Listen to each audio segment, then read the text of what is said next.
bedroom, please, and the book.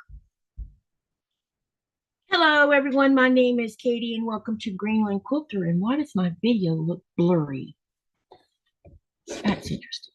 Okay, so anyway, I hope everybody is having a great weekend, and I hope you've gotten some sewing in and some family time in, or whatever it is you've been doing today. If you are up for sharing it, let me know what you've been doing today. Have you been sewing, or have you been crafting, or have you been chilling? What's been your day today? And hello, Muriel, you're the first one in the chat.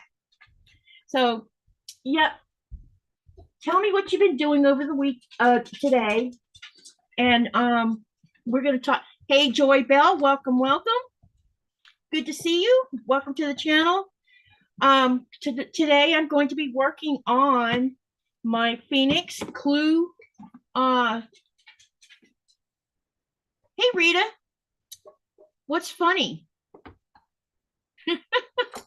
Oh, okay. Anyway, I got distracted. Sorry. I am going to go ahead and start working on Clue 4 of my Phoenix. So I'm pulling it out of my project box. I've already got the first 3 done. So, but Clue 5 has already come out in the last, I think, this past week. So, but I haven't done Clue 4 yet. So that's what I'm going to do today is Clue 4. And for those of you that don't know what this is from Cotton Cuts. It's a puzzle mystery quilt along that we do for 10 months straight. And every month you get a new clue to sew together. And at the end of it, on the 10th month, we will put all our clues together and create a beautiful quilt.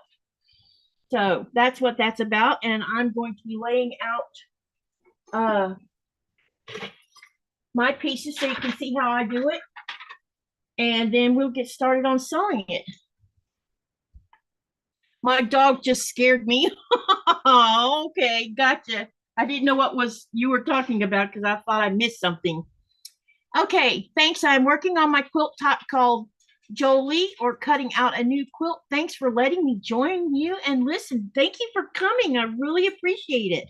So what I'm going to do right now is I'm going to start laying out my pieces and get them labeled, or try to get them labeled. And then we will start sewing on this. And we'll be talking. And Rita, if you want to, let me know. It's up. I don't want to. If you want to join me on the live, let me know. Tell me in the chat if you'd like to come on up on the camera, because I can put you up. I'll have to mail you the link, but oh, I can't put that there anymore. Okay. I'm going to have to use a smaller design board. I'm sewing 2 king-size quilts I picked up at Walmart clearance and making them into sleeping bags. Oh, that's very cool. What a great idea. That's awesome, Muriel. Is that a yes, you will, or no, you won't?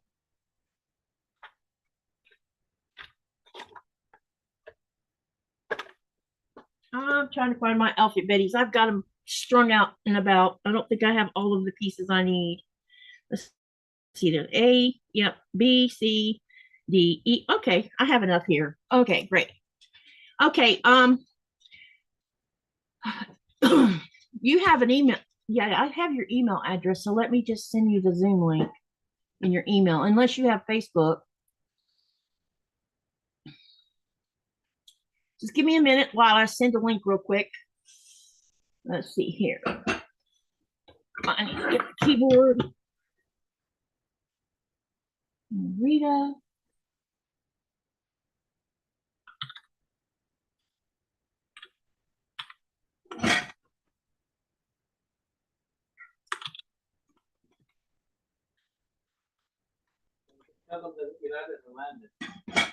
Yeah, I'm going to tell them about that in a minute. We're going to talk about that.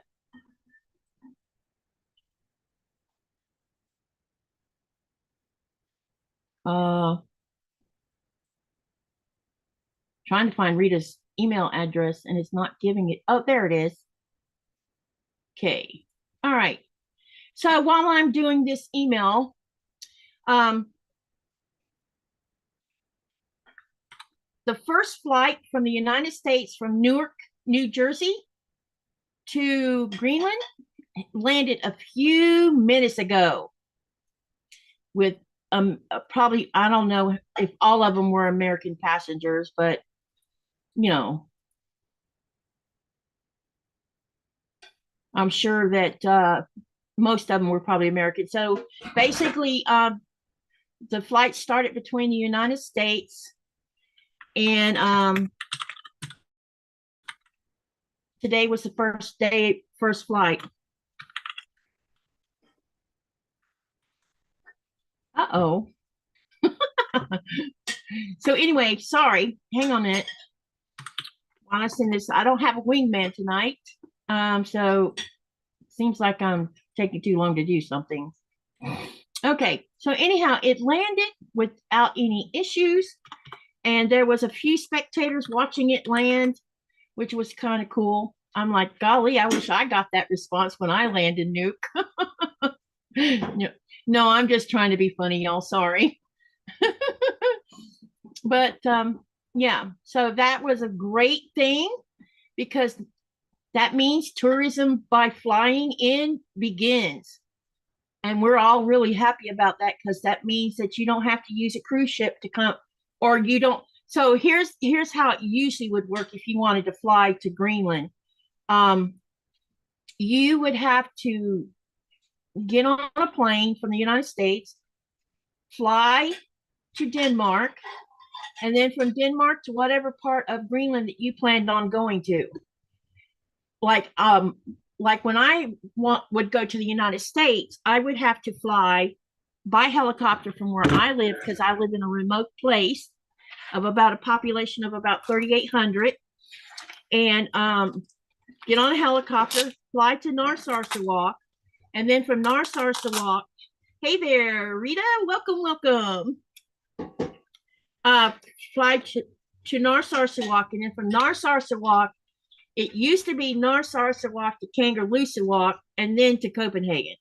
But when Nuuk opened as the international airport, now it's, if I was going to leave anytime before this flight happening now, it would have been helicopter to Narsarsuaq to Nuuk and then to Copenhagen. Now, if I fly during the months that they're going to have flights going from Nuuk to Newark, I no longer have to go to Denmark and then spend 9 hours on a long haul flight from Copenhagen to the eastern seaboard when I can do a 4-hour flight from Nuuk to Newark and then go wherever it is I plan on going. So it's straight shot now? Straight shot 4-hour flight. Oh, wow. Yeah, like, cool. I am so happy about that. That's cool. That's cool. That's cool. Yeah. Okay, let's see what everybody's saying. She says, I can join live if preferred, but I'm not a member yet. That was from Joy Bell. Let me see. Did anyone else come in that I hadn't said hi to yet? Oh. Making some flying birds that might help with wingmen. Kidding, Katie. Hey, did you? I fixed my flying geese, by the way. Did you? Well, see, well, I already put them up. I'll get them up before I finish the live tonight. I'll show them to you. Yes, I ended up and had to remake them all together. And then what I did is the part that was this white right here, I made the squares 1/8 of an inch bigger. Too big. And then I made, and then what I did is I made sure I lined up this side and this side of the square, did my diagonal, and it left like a little bit of a top up here, which is okay. And then I trimmed the whole thing down to the size it was supposed to be. And now my blocks look like they're supposed to look. Yeah, just making sure you have that 1/4 of an inch at the very top. Yeah, exactly. Hello, Linda. Welcome. All right. So what I'm going to do now is I'm going to lay these out based on how they're going to be labeled. And it looks like there's a lot of triangles in here this go around. I think this quilt is going to be full of triangles this go around because we've been sewing a lot of them all over the last 3 clues, and this is clue number 4. I'm doing Flyway Phoenix from Cotton Cuts Puzzle Mystery. This will be my number 17 colorway, I think, with Cotton Cuts. I'll have to look at my book because I keep up with that stuff. Yeah, because my first book or my first sew that I did was Stratford, and I did Titania. And so I'm getting pretty good at doing this. I mean, sometimes I still have issues, but my sewing of them are getting better and easier, and it's less messy than when I first started out. So let me show you the colors. This is and this is a really dark green. And like I said, this is for Phoenix. And then B is this lighter green. And the reason I'm doing this colorway is I had put up 3 colorways for people to vote on what they thought would be cool for me to do. And a lot of people picked Nightingale, which was the purple boutique one. But then a lot of them made comments that why not do Phoenix? We know it's a little out of your wheelhouse because of this colorway being green and red and yellow, no purples or anything else in here. We think you should just jump outside your wheelhouse. You're still doing boutiques, but why don't you try this? So when I was looking at it, I'm like, okay, I thought about the votes, thought about the comments, and I'm like, okay, let's do it outside my wheelhouse. And when I did the first clue, I was like, wow, these colors are doable for me. I mean, I'm so not unhappy with them now. I'm thrilled that I'm trying something different. I've never done this much green on anything in my life. And there's definitely different variations. And you got an extremely dark green, a medium green, and this one here, this is actually like a green, a gray, and a blue mixed in together. But the camera can't really differentiate between the colors. See, when I show it in the other camera, it looks blue. So, and I can see with my naked eye, it looks like there's blues. Some cream is mixed in there. There seems to be like a darker green maybe in the background of it. So it's just whatever your eyes see. Okay, so this is B. This is C, this nice orange, which looks red when you put it with all the rest of it. And then this is D, the yellow. And then, of course, this one was E, which was one I was just talking about that had the variation of color in it. So that's what I'll be working with today on this particular clue. And we have 2 large squares and some smaller squares, and the rest of everything else is triangles, which means we're probably going to be making flying geese, more than likely. How come you don't like making them 4 at a time? Because they never come out the way they're supposed to. Every time I've ever done it, the size was off, and they were wonky. So after about 5 or 6 times of trying to do it, I finally said, nope, not doing it. I just can't get them to come out the way and maybe I don't understand it could be that I don't really understand the mechanics of that style of making them. I think has a lot to play in it. And maybe I'm just not doing it the way I'm supposed to be doing it. I don't know. It's hard to say why I have trouble with it. A lot of people can't. And me, I prefer them 4 at a time. I know a lot of people do. I don't know. It's not that I don't want to do it. I do want to do it, but the problem is I always fail. Not when it frustrates you. No. Yeah. I don't like making flying geese, but I got 2,500 flying geese sitting in here. Yeah. They're like what you got on the back of the wall back there. Those are big. Those are big. They're huge. I see that. They're 8.5 inches wide. Yeah. They're going. Yeah, they frustrate me. I really don't. I mean, just about all blocks, not all blocks, but a lot of blocks do use them. And you have no, I mean, I could cheat and do half square triangles, but that's not the point of the block. The point of the block is to do it. I have tons of half square triangles, but they're being put into, Yeah, I have 2,500 sitting here. yeah. I feel like if I let it whip me completely, then I've let it win. And so at least I do try to make them. It's just not the way, I try to do it house, because a lot of times with these here, like I'm sure that, let's look at the instructions, because I bet there's flying geese. I'm almost sure of it. Wait a minute, maybe not. No, it looks like we're going to be doing squares in a square and half square triangles. Oh, no flying geese today. Okay. So here's what the instructions look like for a PMQ, y'all. You get a full page and you go step by step on what you're putting together. And because you have this color card is also labeled with the letters on it. So when it tells you to use, like the first one says, sew a small D triangle to the top right of a large A. That's so this is ball. Yeah. And it walks you step, and it also has pictures here so you can look at it to make sure for those of us who are visual learners, sometimes reading is not, you comprehend what you're reading, but seeing a picture helps even better to get you where you need to go. They're just putting two flying geese together. Yeah. A square and a square. Pretty much. I did a video on a way to make that easier so you're not having to snowball. Yeah. Snowball is the snowball's a pain in the butt too. I do and it makes the square and a square look perfect. And you're not snowballing. Wow, we're making 4 of these. So let's pull out 4 of these. So I'm pulling out 4 A's of the large block. I think that's what it said, large block. So a small on the, these are large blocks.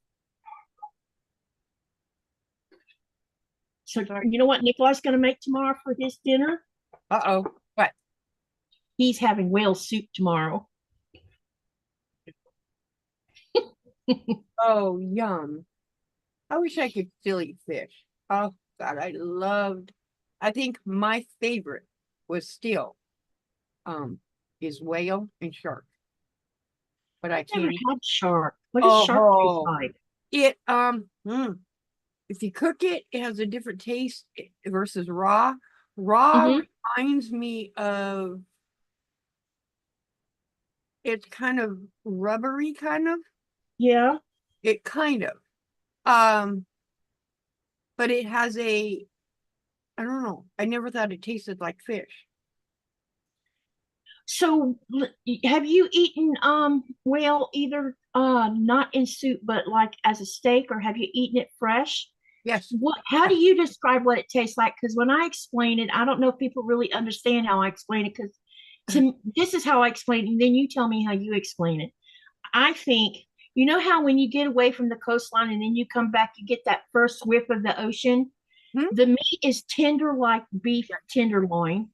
Yes. But it has this fresh taste, and it reminds me of the sea, but it doesn't taste like salty sea. No, it's like, it's hard to describe the taste, but it tastes good. And when you're eating it, it's just, it's different. Yeah, when I lived in Baltimore, Maryland, I lived right next to where the fishing boats come in. And so I got fresh seafood. And a couple times the seafood wasn't dead. So they would they brought in whales. Of course they had legal license, because it's like, no. And the guy just cut a piece off. He said, try it. And I'm like, he goes, just try it. It's almost like nature pre-seasoned the meat. Yeah. It doesn't taste like salt, which you would think it would, but it doesn't taste like salt. It just has a taste, but it doesn't taste like salt. Yeah. I feel like it's got this freshness about it, but it's hard to describe what I mean by that. It's kind of like the difference between if you go do your own chicken versus go and buying a chicken breast. Yeah. That's the difference. Yep. Exactly. The same anything else.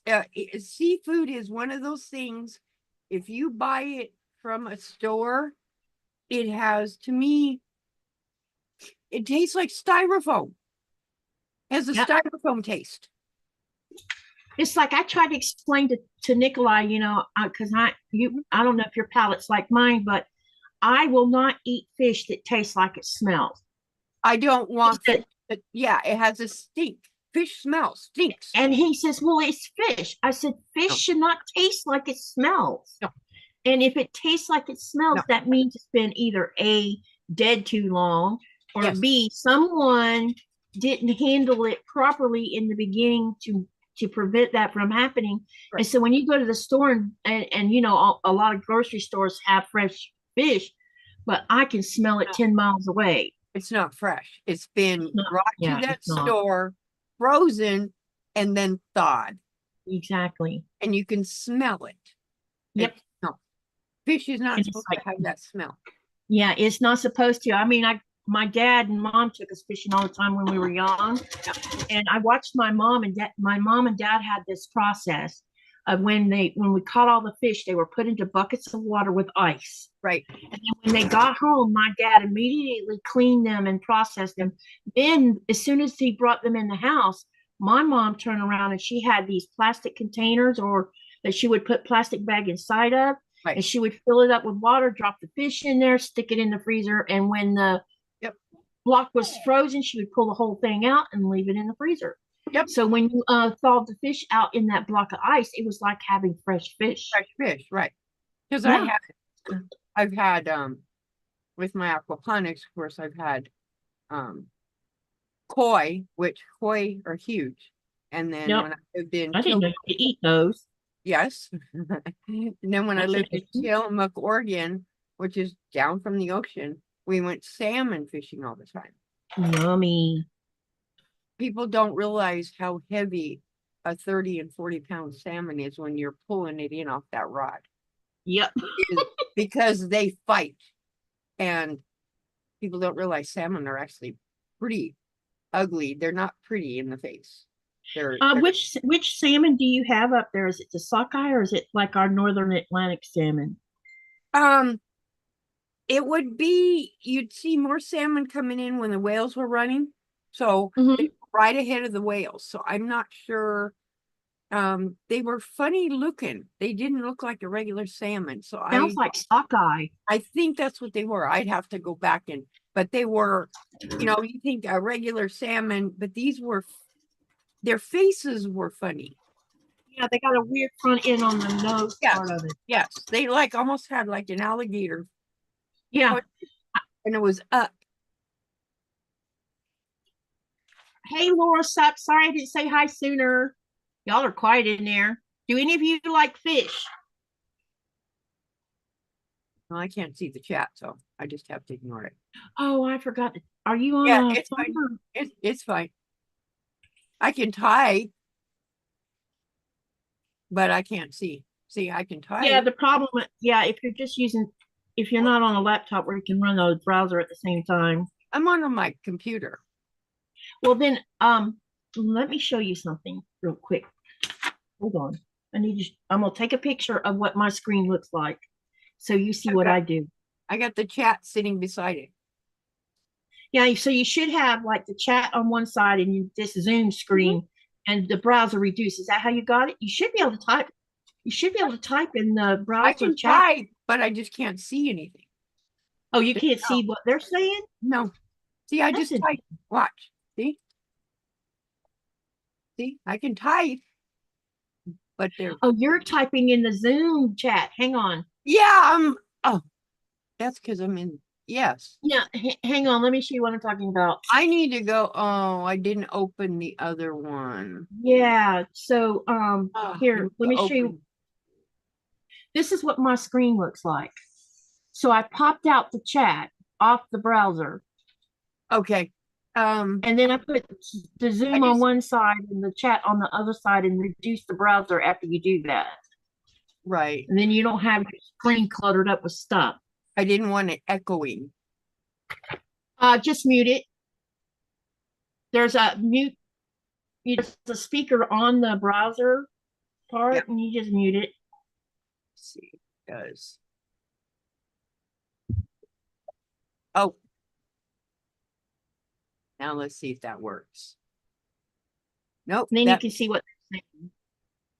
I think that muted me. No, I hear you, and they'll hear you. You're fine. But it took that's funny. Can you hear me? Yeah, but it took me off Okay, of then the you're all good. You're all good. it took me off of the screen. Off the Zoom screen? Uh-huh. I knew it would. That's weird. I'll get it back just a second. So how's everybody doing and what have you been doing? I saw someone said they were working on a project. Laura, what are you working on today and how are you? By the way, how are you feeling? Are you feeling any better today? Nora, really? Already? You're begging? Oh, it is almost 8 o'clock. Right on cue. I don't know how this dog knows what time it is. So how's the weather up your way right now?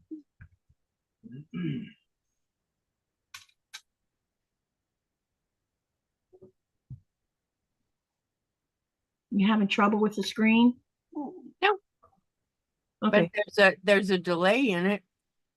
There will be a delay between when we say something and they answer us. There's like a 30-second delay. That's the only thing that's a pain in the you know what.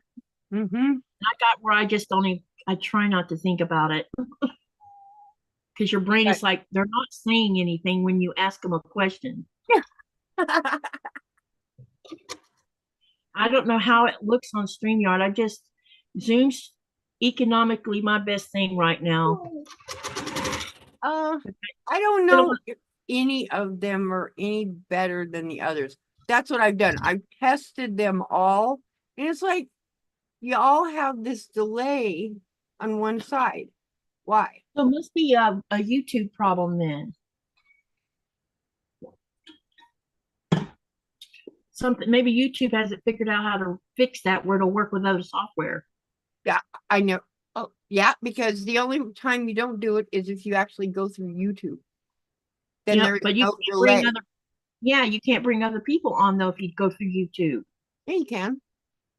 You can bring multiple people just using YouTube? You pay Really? for YouTube Premium. Yes, you can. Oh, I don't have premium. Yeah. You can have other ones if you do the premium. Same with StreamYard. Yeah, I think you get 10 Streamlabs. You get, but you pay for the other software. So if you pay $12 a month and you can stream through YouTube and have people as guests on it, that's a little bit cheaper than my $15 a month. Yeah, I'm still in the process of testing them because I want to see. I don't like that lag. Yeah, the lag bothers me. I don't see the lag if I'm staying on a streaming thingy, but if I go to YouTube, because I'll have YouTube playing on the TV. And wait a minute, I'm talking, but I'm 5 minutes later, the people are seeing me talk. Yeah. Or your mouth is moving, but you're talking different. It just looks funny to me. Laura says, I'm still waiting for my test to be scheduled. It's so frustrating. I left several messages for a call back, but still haven't heard anything. She said she's been on a liquid diet for several days and she's not experiencing pain anymore, but really wants to know what is going on. Yeah, I don't blame you there. The not knowing is what's troubling. I think they like keeping you that way, though. Doctors like keeping you in that suspense.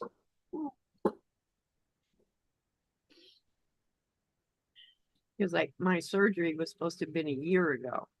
You still haven't had it, right? No. And now is it lack of doctors is the problem or what? No, it's this one. What caused it is a, what do you call those? A nurse practitioner Mhm. misreading a test and said that I had a heart problem, that I had to get my heart operated on. She misread an EKG. That's not cool. Sent me to a cardiologist. Cardiologist goes, "What are you doing here? There's nothing wrong with your heart." He was so mad. Why is I can she? imagine he was. He was mad. You've wasted. It's like I didn't waste anybody's time. So it sent the surgery back to the start. And That's with that, yeah, bad. I have 5 leads in this stimulator, and now 3 of them are completely wrapped around my spinal cord. Is that cause so that's going to cause issues all by itself, right? From my ankles down, my feet, I have no feeling in my feet. There's no feeling, none. Oh None. gosh. And below my knees, it's like, you ever like sat down and something went numb? Yeah, I have numbness on my left side. yep. And then my hands are constantly tingling. That is not a good sign. No, and I know what's causing it because I also have a spinal fluid that's leaking, and they have to fix it. Was it leaking when they Yes. originally put your stuff in? Yes, So why didn't they fix it while they were in there? they did. I have my my spinal cord is shrinking, Okay. so they can't. And the area where the spinal cord goes on your spine, my Uh-huh. my discs have come out and they're sitting sideways on my spine. And they can't. They remove the discs, but I refuse to have my spine fused. Yeah. I said, you know what? If you're going to fuse my spine, it's going to put me in a wheelchair. No. They go, but we're going to have to keep fixing. I said, then you fix it. This will be the 7th surgery. They said, after this one, we can't do it no more. Yep. The body can only take so much of that kind of thing. Right. And it just is causing paralysis, and like, you go to sit down and you can't feel where you're sitting. My behind is kind of numb. Laura says today she's relaxing. She don't have a lot of energy to do much more. Then she says, Rita, Yep. you've been waiting for that surgery for a while now. Yes. She's so sorry. She'll keep keeping you in her prayers. She knows what it's like when you have a complicated medical history. Yes. Yes. Mine is further because they have to get specialized anesthesiologists because I can't be put under. I have malignant hypothermia and I can't be put under. So they have to bring 3 anesthesiologists that are specialized. I'm awake when the surgery goes down. That would creep me out. And I just always told them, I don't care what you do, please don't let me feel pain. So they have to heavily medicate you then. My body goes through medication super fast. So they have to be careful. They give me propanol, and they have to be careful so they don't overdose me. Yeah, I understand that. And it's in propanol, one thing lasts exactly 12 and a half minutes. And then they give me, it's my body goes through like a Tylenol. You think Tylenol 12 hours. No, Tylenol is about a 30-minute help for me. My kidneys. It's a wonder you don't have kidney trouble with that. I have no kidney issues. It's weird. No kidney issues. But then Your body needs to learn how to compensate for that then. Mine is I quit taking any medications. I quit. It's like, you know what?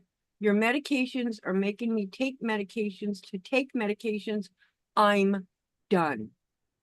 I shut them all off. Everything. And now I'm no longer feel like I got fog head. That like a drunk feeling. Yeah. And hey, Shonda, do you want to hop on with us? You can. Let me know. Cool. Shonda, yay! I love sewing with Shonda. She's so much fun. She's funny. I know. She's fun. She's fun. So, So how many projects do you got going on right now? Me? Yeah. Um, one. Every time I see you on a live, you have a different background. This one is just, this one's funny. See what I did? Oops. Oh, you're making a scrappy one. That's cool. Oh, I love it. I figured out yesterday what my issue is with those flying birds. I don't like doing quilts or blocks that are identical. Yeah. It's like, you know what? I have crumbs. I sewed these big, let me see, like this one. It's just a bunch of crumbs sewed together Oh, that's to fun. a 9¼ inch block. And then I make 4 flying geese out of it. That's awesome. I love doing scrap stuff. And And this, as colorful as I can get, that's what I'm I'll doing. turn it sideways. That's the quilt I'm making. Oh my gosh, that's a lot of flying geese. My goodness, you're just glutton for it, aren't you? Mhm. It's gonna Well, be colorful though. well, yeah, I just printed it out in black and white. It's like, you know what? I'm sitting there in, because I just do the designs in uh PowerPoint. And I just put the little, it's like, no, I don't want these straight. I want them, and some of them are, the flying geese are actually cut in half and put on the ends of other flying geese. Oh, okay. Yeah, it's like, no, I'm doing something completely different. No, I don't like making flying geese. I don't. Shonda says, I'm just a looky loo today. No, Meaning, nope, I have 2,500 flying geese sitting right here. And I'm doing nothing. I was going to do a thingy and I don't like them. So I'm sewing them all together and making those big blocks out of them. well, that just makes total sense to me. Yeah, they're in no particular order. There's like this one. See, they're no particular Yep, order. They're just sewed together on there. that's gonna be a colorful quilt, Mhm. and it's gonna be pretty. Yep. Also, like this one, it's got different flying geese on it. Yeah, look at that. Wow. Mhm. It looks great. Yeah, this one was going to be, and it's like, no, I don't like it.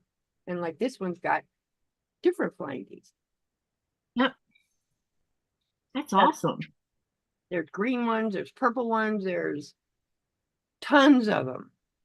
Leftovers and ones that I was going to make. Now there's 2,500 of these flying geese sitting in here. And they're all little, and I'm making How big ones. did you get involved with quilting? I've done it since I was 5. So it's in your, And oh, but it wasn't because my birth mom. I don't really ever think she would know the difference between a needle and a screwdriver. My dad's mother, my great grandmother, sewed, uh-huh. and I would go to Okay. her house.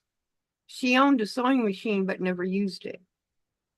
Wow. She hand sewed, and the quilt I did when I was like 6 was a holly hobby quilt. I've heard of those. Yes, and to this day I've never found that pattern she used. So I'm like going, you know what? Grandma made her own pattern. I know she did. But it was made with green, a real light, like baby colors, Mm-hmm. and somebody took it and threw it away. Aw. Well, Said that's not I was too big for quilts. And I'm like, okay, now I wish I'd have had it, but that's okay. One of those things. But yeah, I she hand sewed everything. I don't know that I would be making quilts if I'd have stayed in the States because I was too busy outside gardening constantly and I spent a lot of time on a horse. And yeah, I mean, I had a sewing machine that I had to part with because I was moving over here and it wouldn't have worked over here. It was a little Singer, but I don't know which Singer it was because I'd had it for a long time, but I had um I had a treadle machine, which is non-electric. It was Yeah. strictly foot powered, but I never used it either. I just used it as a decoration. Shonda says, no, why throw it away? My birth mother threw it away. She said I was too big for a quilt. She That's didn't like my dad's grandmother. She didn't like her at all. So she threw it away. some of us had parents that were just It's like, nah, to each their own. I got another grandma, which if you would have watched, remember the quilt I was showing you on Williams Live? That one came from my birth mother's. oh, the one last night. That's where that came from.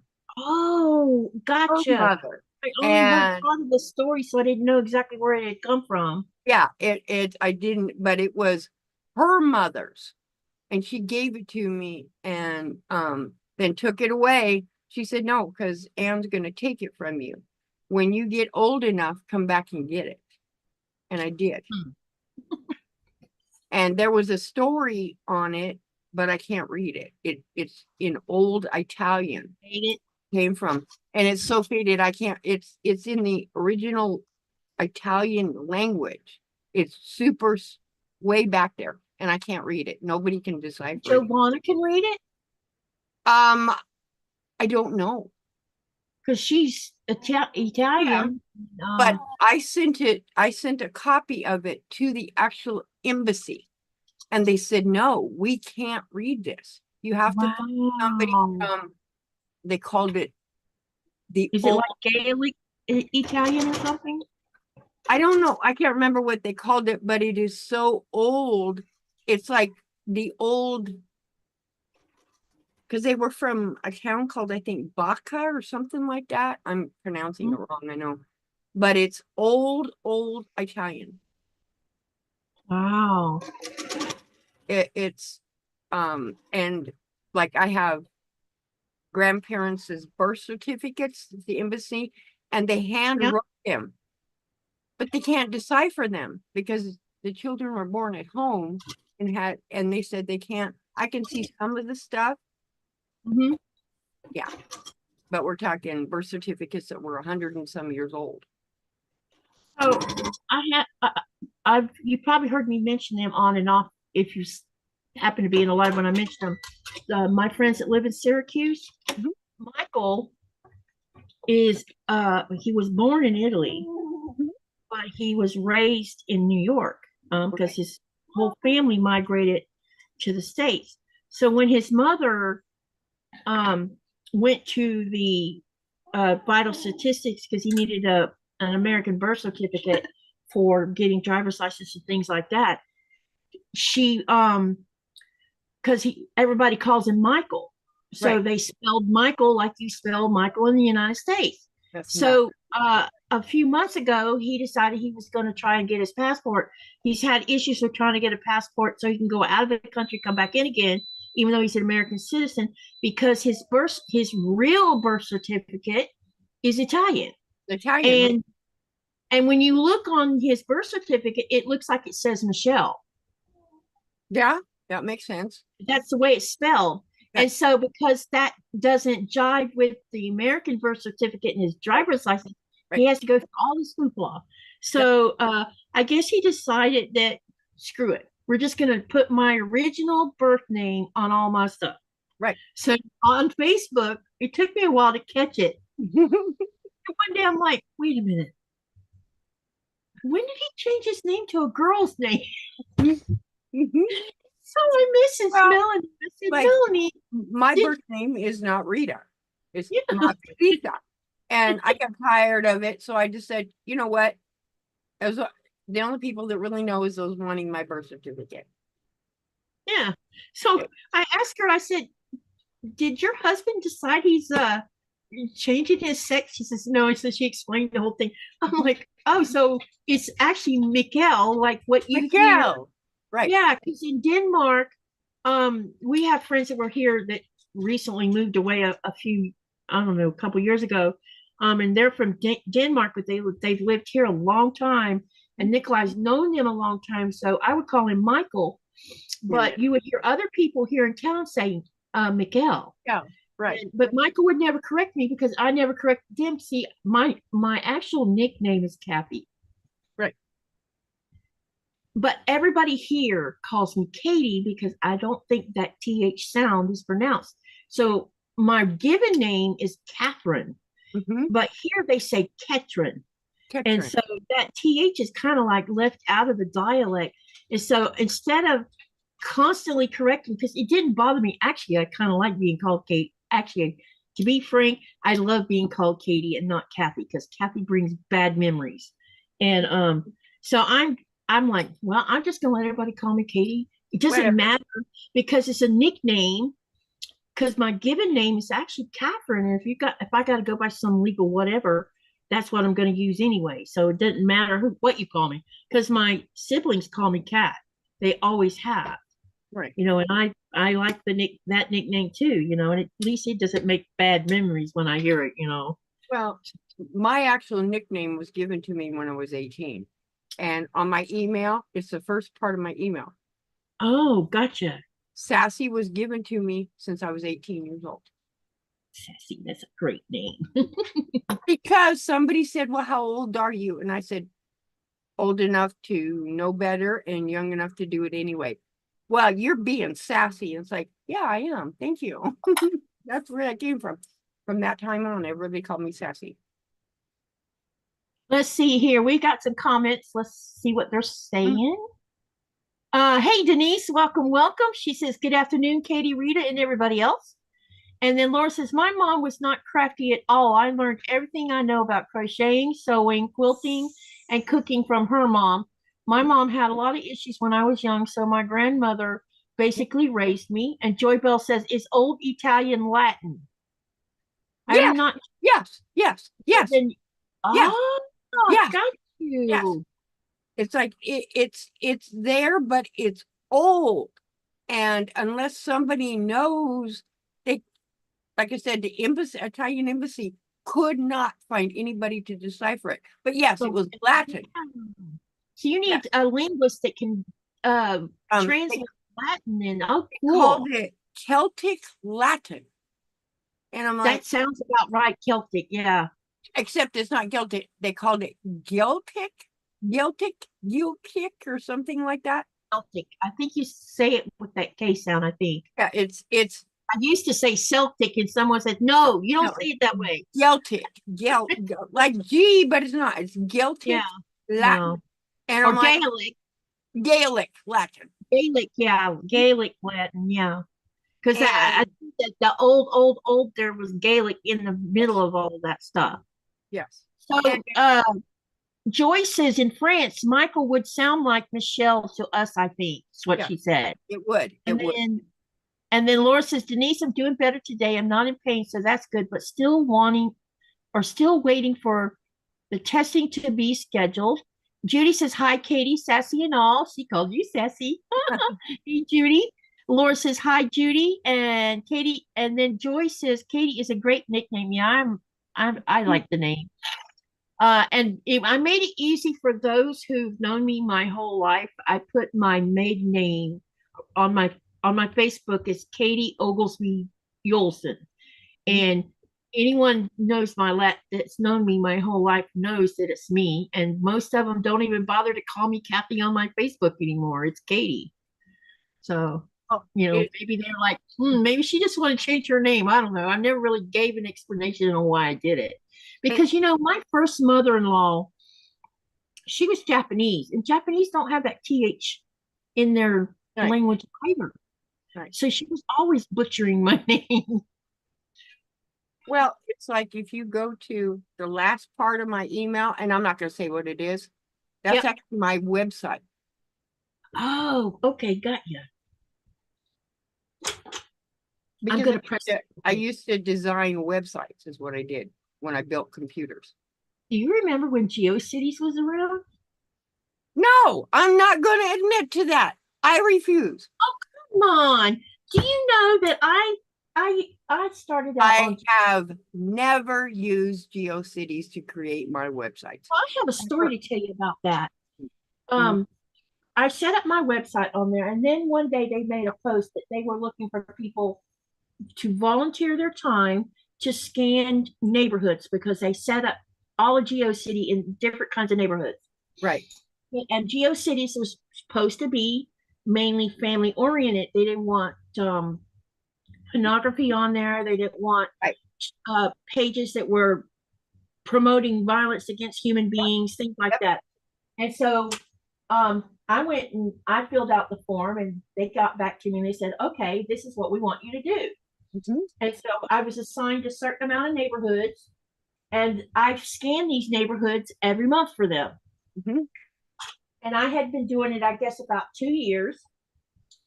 And then we got an email from their where the department that handles things like stock. Right. And they said, we want to show our appreciation to all of you people who volunteer at hours scanning our big network for bad websites. And, you know, I think out of the 2 years, I might have reported 4 pages. You know, that's how little of breaking the TOS was out there on my neighborhoods.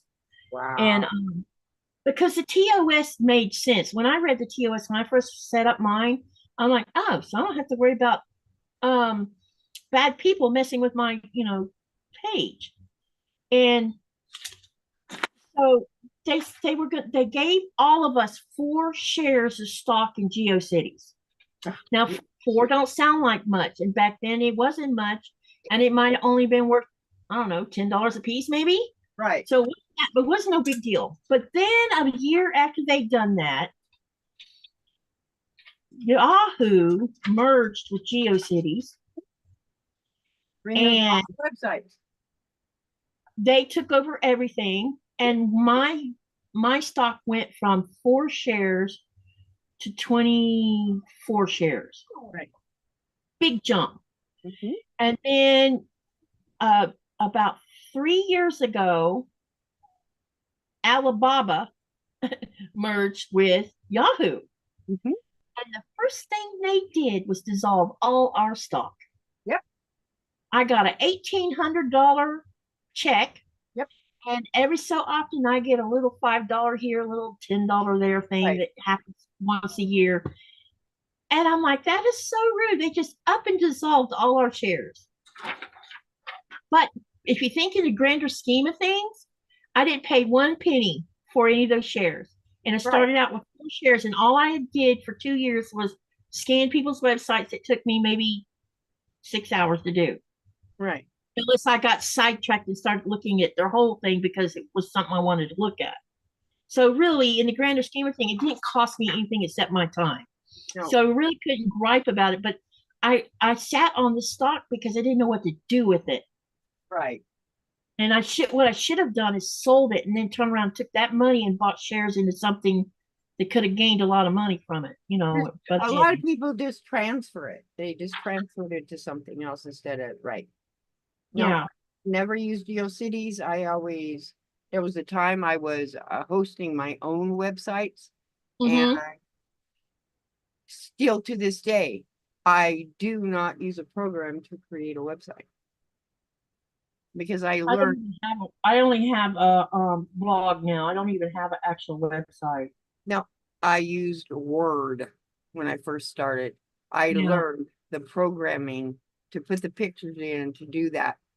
And most people don't know how to do that now. No. Because they don't need to. And to me, it's like, so if you want to remove a picture, you have to open the program, find that picture, and replace it. I just changed the coding. Yeah. So you're understanding all the HTML codes. Yes. I used to could do that, but I've gotten lazy. Yeah. Now I use WordPress, and let me tell you what, WordPress drives me crazy. I don't like WordPress. I tried it 5 minutes. Like, this is stupid. No. It's so. No. It's not easy. Put it that way. Well, mine goes back to the time when, in the 80s, when computers were Windows 3.11 and all the machines were DOS based. That's where I learned. So everything. there was some comments about their mom, and did Oh. I read? Laura says her mom was not. Yeah, I read all that. I was going to make a comment to Laura's comment about that. So sewing was in my family. My mother made all our clothes. I have school pictures of the dresses my mom would make us girls. They were always simple, not nothing extravagant. She would always embellish them though with some kind of lace or eyelet stuff. I have a dress where I have two of these eyelet things going down the front of my dress, and that's all you see on the dress. The dress was a solid color. But anyway, I'm going somewhere with this. But my grandmother, her mother, must have been an avid quilter because mom had several of her quilts, and then she gave me three of them, and I'm down to one. And the one I have is, you've heard me mention this about it's disintegrating before my eyeballs Right. because it's just turning to dust because it's Right. over 100 years old now, and it has been used and loved. Right. But my mom, she never made a quilt. And I don't know if it was because she was doing the same thing I love to do, being outside digging in the dirt. She grew massive food gardens. And her food gardens were not, they were beautiful and they were productive. And, she produced all of our vegetables from that garden, every last bit of it. I don't And know. she had us out there picking peas and tomatoes and okra and everything else, and had us helping her shell them because she'd get bushels off her garden, and she would freeze all of it. And I learned how to do all that from her. She wasn't much of a canner. She canned some stuff, but she was more into blanching and freezing because it's, simpler.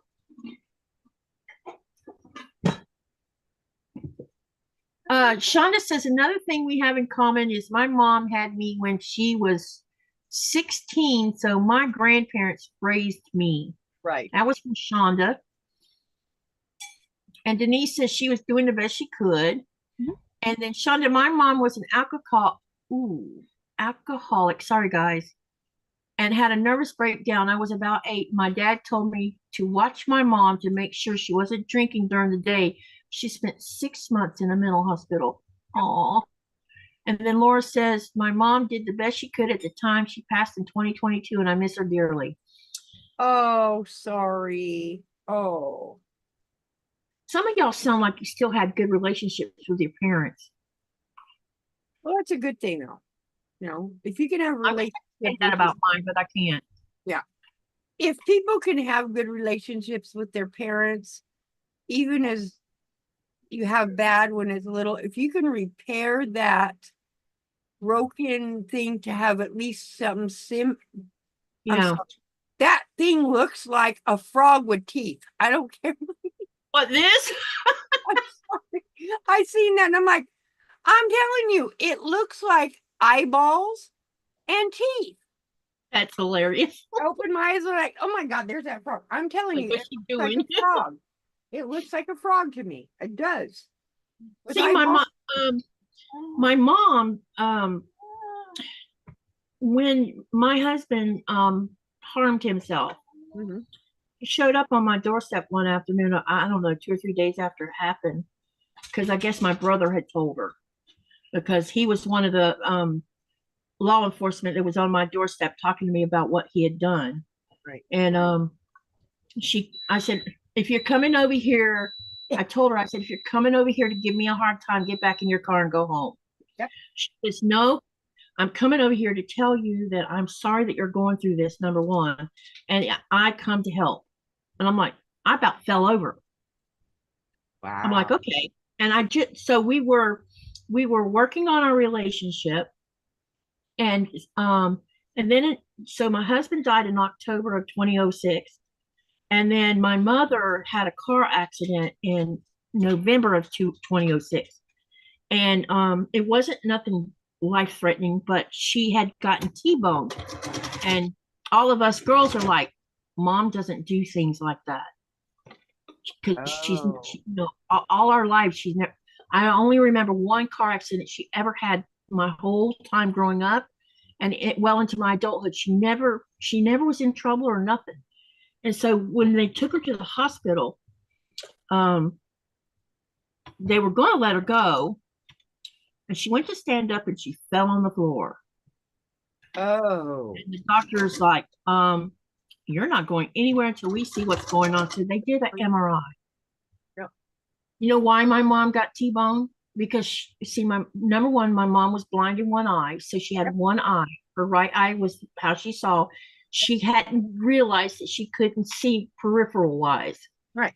So when they did the MRI, they found a tumor sitting on her occipital lobe, and that's why she got in an accident, because she did, when she went to pull across the road, she didn't see the car. She absolutely didn't see it. Right. And yeah. So that was in November. She had surgery in December, and then about a week before it would have been 1 year, my husband passed. My mother passed away from that tumor. So we never, and I took care of her me and my daughters took care of her the last 3 months, because my brother wouldn't stay at her house and she would refuse to go to hospice, which I don't blame her one bit. She wanted to, if she was going to go somewhere, she was going to go to heaven, she was going to do it at home, you know.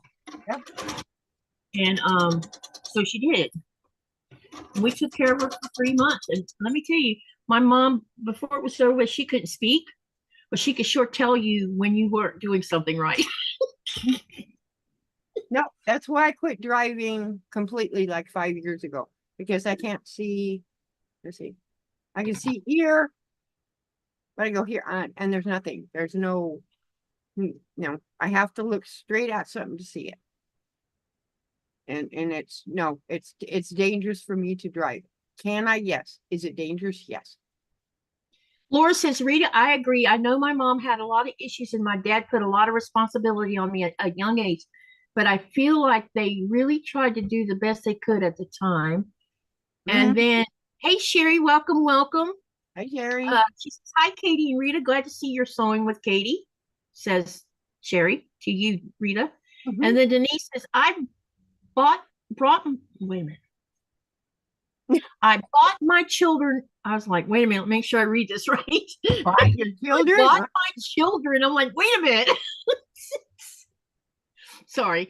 I don't know why I thought that. Anyway, she says, I bought my children the little $59 sewing machine to see what their interest would be. Couldn't afford to let them tear up the machine I bought myself to sew on. Yep. Sorry, that I was like, wait, huh? Bought my children. Okay. Sometimes you're reading the text on a live, and I'm reading it, I'm like, wait, what are they saying? Because sometimes a word will get left, because I do it a lot. I know I do. I leave words out, or I do. I don't know when I started doing this, but I started leaving words out, or I think because I think I have like a mild form of dyslexia. So sometimes I'll either turn letters around when I'm typing them, or I'll turn two words around where the word should be behind something instead of in front of it. See, that's what happens to me. I'll turn the computer to where the computer's typing for me, but it repeats everything I say. And that's what I said, too funny. It's like, oh no, the computer. And it typed that in the channel. What happened is the dog heard you, the white one, and he came over here, put his head on my thing, and at the same time you started talking. It scared me. And my computer started typing. I'm like, oh God, no. So I had to turn it off. It was like, yeah, he scared me. You started talking and the dog touched me. It just was, and I jumped. It's like, oh my God. Oh. Did she finally give up on begging, or did you feed her? Babe? What? Did she finally give up on begging, or did you give up? Now's the time to feed her. Really? Really? Do you really have to mention that? I didn't. I don't. He wants snacks. Nikolai didn't want to be on the live tonight, so that's why he's making soup anyway. Because tomorrow he's going to make well soup, and I told him, I'm like, if you're going to make well soup tomorrow, let's make me some soup tonight so I can have for tomorrow. So he's making his soup that he makes a chicken and pork soup that has chicken. Well, this one's got a whole chicken in it, and pork tenderloin and it'll have pasta and spinach and haricots and a little bit of something else. Oh, pop, yeah. And it's always so yummy. Aren't you afraid of mixing pork with chicken? What we do is he cooks the chicken first in the pot, and then he pulls it all out so he can get the bones off of it. And then while he's doing that, Oh, you're puts the not cooking pork it in. together. No, it's not cooked together. One comes out while the other goes in. And then when he's finished deboning all of it, then he waits a few minutes and then he puts it all back in the pot together. Yeah, you don't do it at the same time. Nope. I make like a turkey chicken soup, the same Yep. thing. I'm like, God, is she mixing it? But what I do is cook those two, kind of shred the meat, and then put peas, carrots, mushrooms, spinach, and callie. It's a leafy. It's not spinach. It's Is it kale? kale, and cook it all down. And then when that's all done, I add the macaroni or the noodles to it, but I don't cook the noodles. That heat will cook those noodles. Yeah. Yep. Yep. And I put it in little round 1-serving bowls, Mhm. freeze it, take them out, and then I vacuum suck them. And That's then when actually I a want great one, idea. I want one, I just put that whole bag in a thing of boiling water. Yeah. And the cats and the dogs like it. It tastes good. Yep. Like the one cat that has no teeth, he has to be fed 2 to 3 times a day because he can't eat cat food anymore. I still haven't tried to switch Nora back over to kibble. I think it'll be a bad idea after being on a raw diet for as long as she's been on one. I don't want to switch mine. Mine have been on homemade dog food. I mean, there's kibble there. I keep it constantly there, Yeah. but they really don't eat it. It just kind of sits there and Yeah. sits there. I'm No. not even sure she'd know what to do with kibble actually because she hasn't had it for so long. Right. No, I had the 2 Shar-Peis when they were puppies. They were so abused from when they were 3 weeks old. I had, because the kibble wasn't enough, I had to give them, and it grossed Oh, me. look who's in the chat. Sorry. I Hey, see that. Kevin, welcome, welcome. Y'all, Kevin is from Tuber Chat, Yep. Hi, Kevin. and he's been helping our channels grow by Yes. promoting this when we come into the lives. So if you have a small channel and you have enough time to sit and get to know the family, because that's what he calls all of us, A family. and Yep. you can get your channel and people will come and sit in your lives and on your playlist. We do one of the things he likes to talk about is doing a playlist swap. Yep. You go watch one of their playlists and that person's channel you're watching the playlist on, they come over and watch your playlist. So you have 2 people watching each other's and you're getting watch hours. Yeah, Kevin's got some amazing channels because sometimes I go in there and I forget to type in the chat because I'm watching the channels going, I've not seen that one. And I go, get that.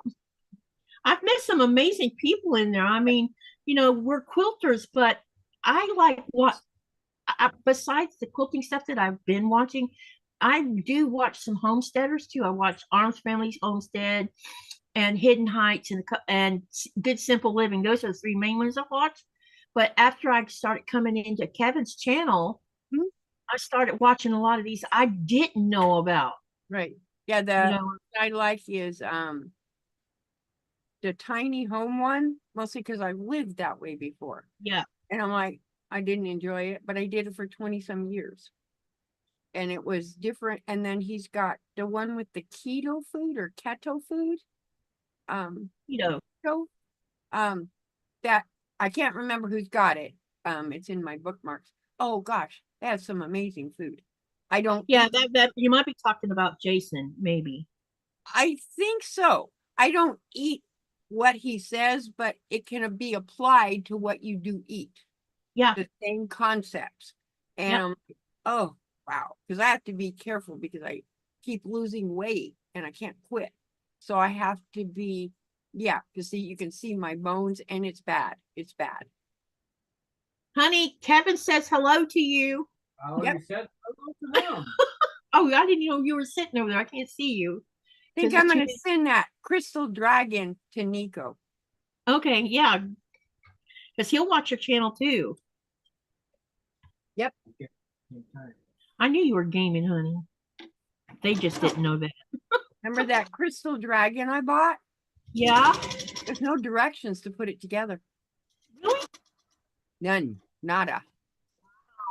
Not even if you go to the website, you can put a printout of all the pieces, but there's no directions on how to put it together. I'm Let like, me see. this is ridiculous. I don't know that I put Kevin in my bot. I don't think I have. That's another one I need to add. Oh, yes, I did. Did you? Because Because yeah, some of it's there. them come broken. It's broken. I don't know if you ever fixed it. No, I still got to fix. I got to go through the commands and figure out which command did that I foo barred. I'm pretty sure that the command has to do with dropping links, and I must have did something wrong on one of them. I just got to figure out which one it is. Yep. Which means I have to sit down for an hour, go through all of them to find the one that's doing the error, Or just delete it. or and put delete them them back and start in. again. Yeah, I could do And that too. Put them back in. That's the easiest, is to try to find out, okay, where's the period I missed, or no, Yeah, delete the whole thing and put it back in. I'm pretty sure it's where the when I was making automated command ones. Mhm. I'm pretty sure that that's where the mistake is at. And I Yep. just don't know which one it is. Yep. It was probably Because under I there. didn't have that issue until I'd done something in there recently, 2 or 3 months ago, because I've ignored it all this time. But I will work on it this weekend because I need to add Tasha's channel into the bot. Yeah, And, it does it when it goes to automatically add a channel. It gives that inappropriate whatever, and I'm just like, and it's like, you have an invalid parameter. that's what it is. I'm I'm like, like, no kidding. invalid? Because it's I'm like, always which one? But it doesn't tell you which one is invalid. no. And it always seemed to be, I would type something and it would come up, you have an invalid or whatever. I'm like, no, I don't. Like, I didn't invalid. It's hilarious. Sherry, what are you working on? I know you're at the campgrounds. What you working on today? Oh, she's still at the campground. Yeah, she'll be there till I think till tomorrow, I believe. Wow. She went there yesterday. She came into the live a little later than planned because Right. she sent me a text message and she said, it's pouring down rain here and I know I cannot hear a live, on the Zoom. That's what she was worried about. Oh.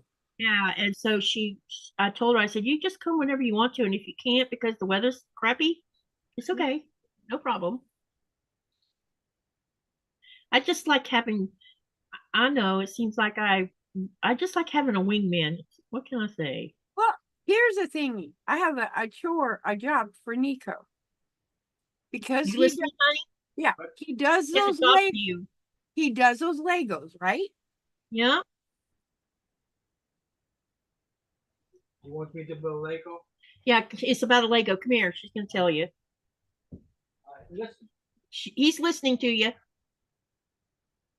If he can find the directions how to put that sucker together. It's an original 3D crystal puzzle. See? If you could build one out of a Lego like that. There are no directions. None. Ooh. Okay. None. Wow. Don't exist. You go to the company, what you can print out is something this big. It gives Well, you, that's not very. thank you. It gives you what the pieces look like, but they're, and I have a magnifying glass that'll go 2,000 times and I still can't see it. Wow. That's crazy. But it is literally, that's how it comes. It is a whole bag of plastic pieces. That's crazy. And then no directions? No, well, if Dang. you, oh yeah, this is your directions right here. That's it right there. That's the directions. I told you need to show that to them. That's it. He's got, This is it. that's it, huh? That's it. Wow. That's, and like I said, and the website, the box gives a website and it says for complete instructions, visit. I have no idea because it's in another language. Hey, Jaden, welcome, welcome. For instructions, completus visites. Give me the For those of you that knew he was working on this, and I'm hoping that either Jody or Andy will show up in here. Nikolai built this German. on the live. This thing is in German. I wonder if you can translate German commands of it. I don't know. I couldn't. I don't know. Is it backwards to you? Hang on. Is it back? I don't know if the screen is frontwards or backwards. No, it's frontwards, but I can't see it because the camera's not focusing on it. You know what? Take a picture of it and send it to me either in an email or on Messenger. Yep. And I'll help you do some research on it. And so you go to the website. Oh, cool. That's truck that is a Okay. Pete. Wait a minute, don't take it away yet. Oh. That's a Pete. That's a Pete. It sure is. That is a Pete. He wants Andy, a backyard trucker, to see it because Andy drives a Peterbilt. Yeah. So isn't that cool? It has look. It even has the engine in it where you can see the pistons and everything. Yep. Yep. I was in a Pete for 5 years with someone he was an over the road you knew what trucker. it was as soon as you saw it. Yep. Yeah, he was an over the road trucker in a Pete. He did 48 states. Sherry says, wow, that's beautiful. Yep. Shonda, what are you working on? Since we got some channel creators in here too. What you working on? Okay, and I'm getting sidetracked here. We got one more of these to put on here before I sew all of them together. I want to take these plates, Rita, these Lego plates, these base plates. It's got Lego things on. I want to take this and do Barnstar quilt pattern on it. Yeah. Or like you said, the flying geese. Do a quilt pattern on it using flat pieces of Legos. I want to do one. I think that would be really cool. Are those hard? Yeah, they're plastic. Oh, do they bend? Well, if I force bend it. You just need to reinforce it. Yeah. But when you're doing it, if the pieces I'm thinking of to do it on, it'll just make it really stiff. Go up. Okay, yeah. Not flat, but up. Yeah. Because what you can do is you can actually use Legos to put multiples of these together as well, like side by side if you want to get really big. But you still have to put something on the back if you're going to hang it on a wall or something like that. Make a Lego clock. Yeah. Have you seen Nikolai's Rolling Stones one? Mm-hmm. Yeah, so that's a similar setup as what I was talking about doing quilt blocks. I'm in there almost all the time. I just don't. You just don't say nothing. Okay, no. Gotcha. I just. Well, I didn't know how much of my lives you actually watch. I pretty much watch. I would say 98% of them. Well, and most of the time, that means a lot to me. Well, most of the time my hands aren't functioning, so the only thing I can do, I can let the computer type for me. But as you see, it typed what I was saying, and I'm like, oh my God. And you can't remove it. It's like, it's there. I can remove it. I can remove it, but everybody's going, why did they remove that? It's like, no, that's not what happened. I wasn't, no. And so I just sit there and go, okay. I don't know if she's seen your jazz. She says she's been watching, so she probably has. Have you seen his jazz club? The what? Have you seen his jazz club? He did that like 2-3 times ago. Yeah. Yeah. I was Yeah. watching him build it. Well, she was there watching. Yeah. Yeah. I have, when he's at sea, I'm going to order something from Denmark for him. Mhm. And when he comes back, he's going to have something new to build. Cool. I'm gonna do this. This is funny. This is Let's see here. Oh wait, Laura says, Shonda, I tell my kids that I'm a tough old broad, but they can't tell anyone that. I'm gonna show you something, what I see. I'm gonna send you this, what I see. I don't know how to do Shonda it. says she's going through some of her quilt patterns. She says she has so many in boxes and wanted to go through them. Are you planning on purging some of them, or are you just organizing them? Even own a quilt pattern. I have a few, but not, I have books more than anything because I'm a book person. Actually, I can't say that because I have the ones on my computer for that. Yeah, I have a lot on my computer. The monthly mystery things or whatever those are called. The so-longs. But most of them are just quilts I design. Sherry says Nico does have followers. Yes, And he then does. Shonda says definitely purging. Yeah, That's one thing I can say. I have a few quilt patterns, paper patterns, but most of mine are in books because I buy books. Because I like books.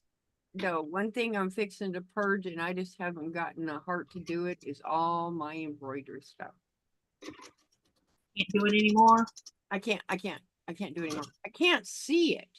I'm gonna make one last attempt at doing something, and because I also do diamond painting, but even that's hard to do. I was gonna say that diamond, someone showed me a diamond painting, and when I saw it, I'm like, I don't know if I can actually see all those small pieces. I have my last one I did, which is my peacock. It sits over here. It's big. 8 months to do that peacock. Because those beads it's like a quarter the size of a seed bead, and it's flat on one side. So, and I built a thing so I could, but all I could see was one at a time, and it was hard. It was hard. So I'm going to do one more attempt at embroidery, but instead of using the string, I'm going to do embroidery using seed beads. I thought about seeing if I could, because I know Brother makes a small sized embroidery machine, because I've actually seen them here in the store a couple times. I thought about, the real reason I haven't bothered to buy one is because I know that I probably won't spend any time using it, but I could use it to make quilt labels. Yeah. Can't you program? Yeah, because you could do text with it, right? But to me, it's just easy to print on the fabric. Is to go spend the money for an embroidery machine when I can print on fabric. Well, currently, this is how I get my. I have a subscription through Sweetwater, and so every month I get. Well, in fact, you see this plastic container? This is all quilt labels. But And yeah, you can print right from a printer onto fabric. But what I wanted to do was, a lot of times I have a permanent pen where I could like write a date here if I wanted to. But sometimes I think that,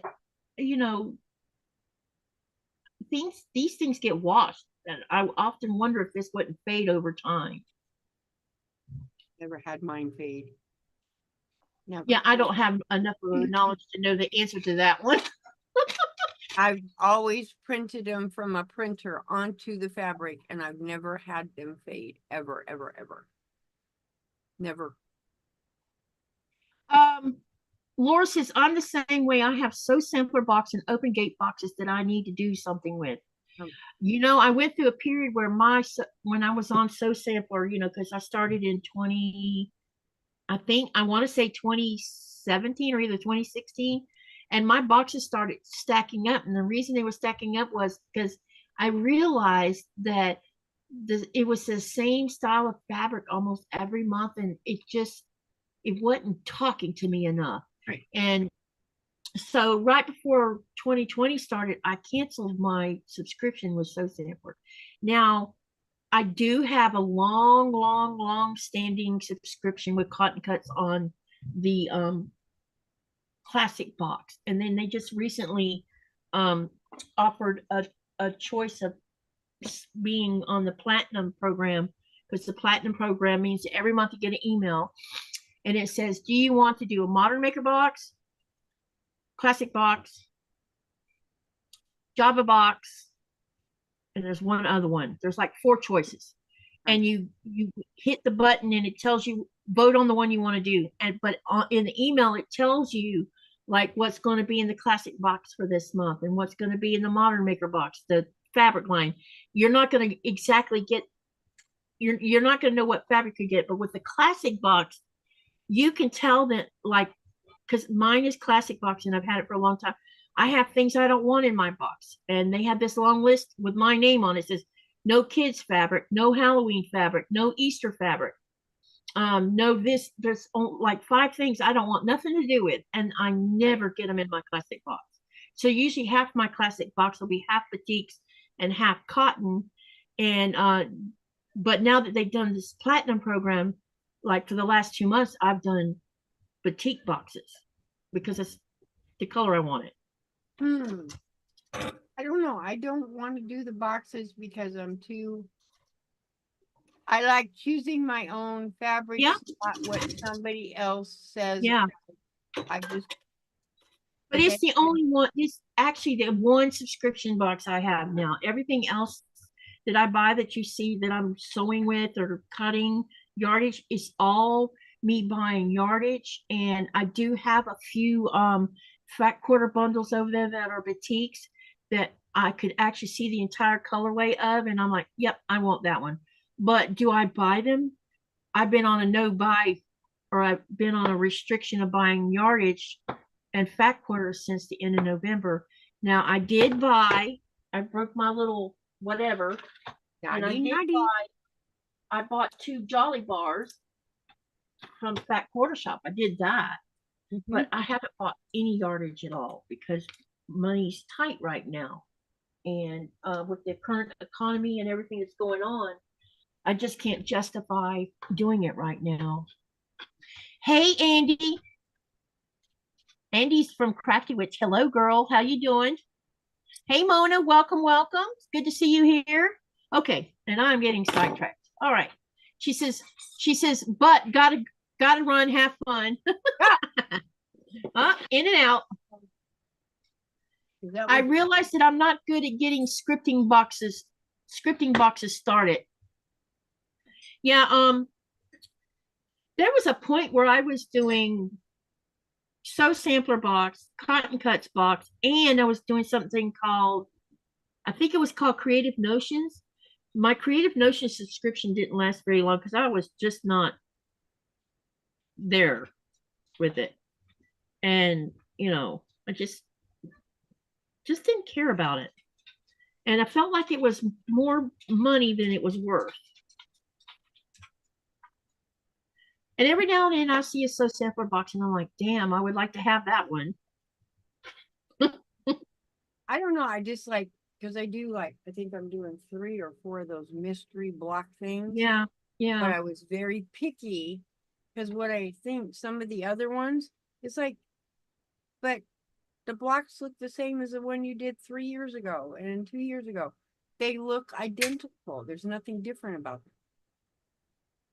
My camera died because I forgot to put the power source on it. Uh-oh. How many times am I going to repeat doing that before I stop doing that? Damn it. A lot? Probably a lot because I get distracted. Yeah. Now I got to wait for a few minutes before I can bring it back up because it says 0%. One of these days, I'm going to get a camera that I can just mount on top of this external monitor I'm using, and then I Right. won't have this problem. That's what I have. It's right here. Right Yeah, there. because I'm on a laptop, but my laptop doesn't have a video screen because it got knocked off the bed and it broke it. So now it's plugged into an external monitor, but the camera and everything works on it. There's nothing else wrong with it. It just broke the screen, and you have no video on it at all. And Oh, you yeah, should. Yeah, you should still be able to access the camera. yeah, the camera works. It works. This is the camera.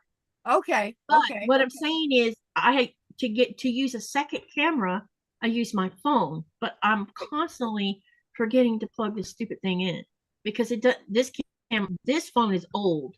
This is about 9 years old, I guess, because I don't go through phones like some people do.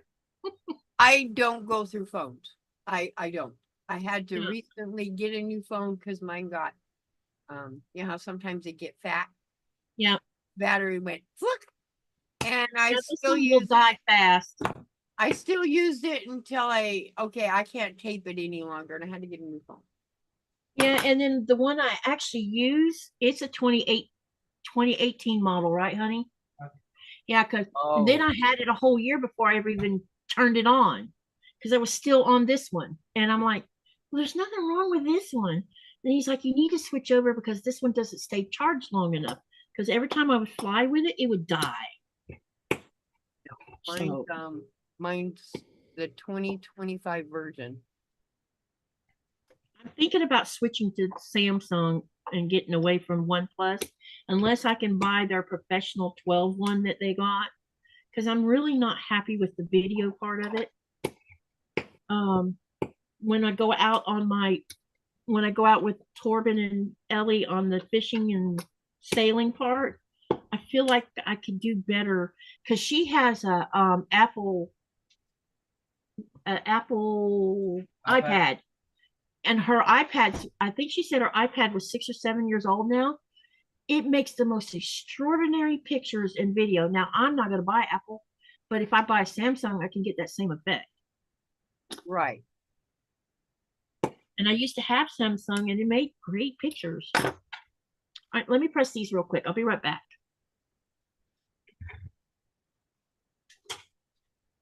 How's the soup coming, Yeah. Dave? That's funny looking now. Okay. When you get ready to put that pork in there, make sure not to pour the bowl. Take it out of the bowl because there's probably going to be blood underneath it. Because it wasn't all the way thawed out when I sliced them. So there'll be blood up underneath it, and I don't want the blood in the pot.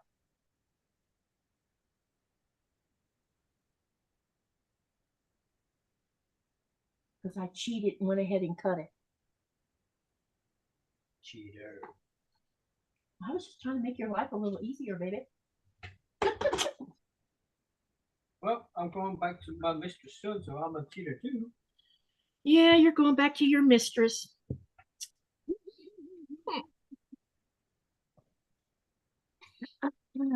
Get you 6 months and I get you 6 months. So like, yeah. Hey, babe. All right, let me see if I can turn this phone on now so we can get that other video back so you guys can see what I'm doing. Come on. All right, let me see here. Mona, what you working on today? Or are you just taking the day off? And hello, Sewing on the Bluff. What is your first name, Sewing on the Bluff?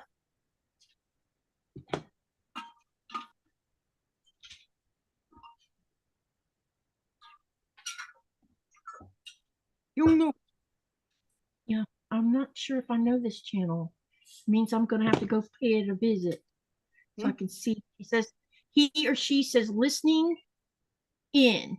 And I don't want to assume it's sex gender yet until I see who it is. I've learned not to do that. That's a bad thing to do. Because you never know. Well, you know, You don't know.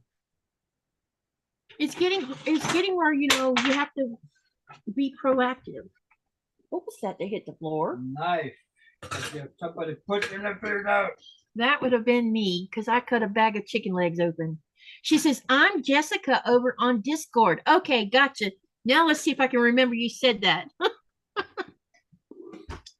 Time for a sticky note. Jessica and her channel is called. I've gotten where I can pretty much tell everybody's names these days. Every now and then I get hung up on someone I don't see often enough. And then I'm like, oh, what was their name again? Does anyone else have that issue? Yes. I have the same problem though if it was human beings face to face. I can recognize a face anytime. But sometimes if I don't see them often enough where I can remember their first name, then it's like, brain fart, you know? I have the issue with remembering what channel names are. Yeah. I can remember a person's name, but not their channel name. Mm-hmm.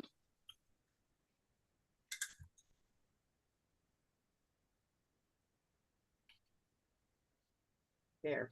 No, that doesn't show it Okay, either. we might just get the phone back here in a minute. As soon as it says it sees the internet anyway. Oh, yeah, it sees the internet now. I give up. It won't do something you want it to do? Yes. When the chat comes up, somebody types, the screen disappears. It's like, Uh-oh. ah, That's weird. it's just, yeah, my computer, because I've got so many protocols because my entire house is networked together. And I don't want, and so when something goes funny, the protections kick over and they think it's something funny and it kicks it off. It's like, I just can't see the chat. Oh well. Yeah, the chat comes on, it removes me from the screen. And then I have to go find it again. Yeah, it's just my computer. I know what's causing it. Just one of those things. My friend you've seen on my live a few times. We call each other Sissy.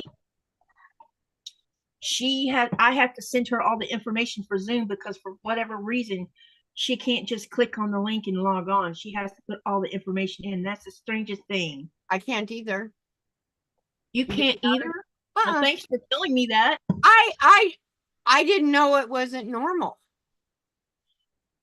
I guess on some people's computers you can't do it. It's because there's so much safety stuff on my computer.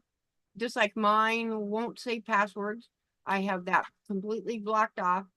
And if someone gets on here, they can't get on anything because it's got things. No, I have to sign in and pretty stuff on it. Yep. That's like, well, I hope she realizes this takes a bit to sign in. Yeah, I have to sign in and put all the information. Well, now that you told me that, I'll make sure that I send all of the information to you also, because not everybody has that issue, and not that no one sees it. Put it this way: they haven't told me they've had issues. Put it that way. I just keep it. I have the information on little sticky notes, and I just keep it. Well, this is for this one. This is. What happened to the design board I was using?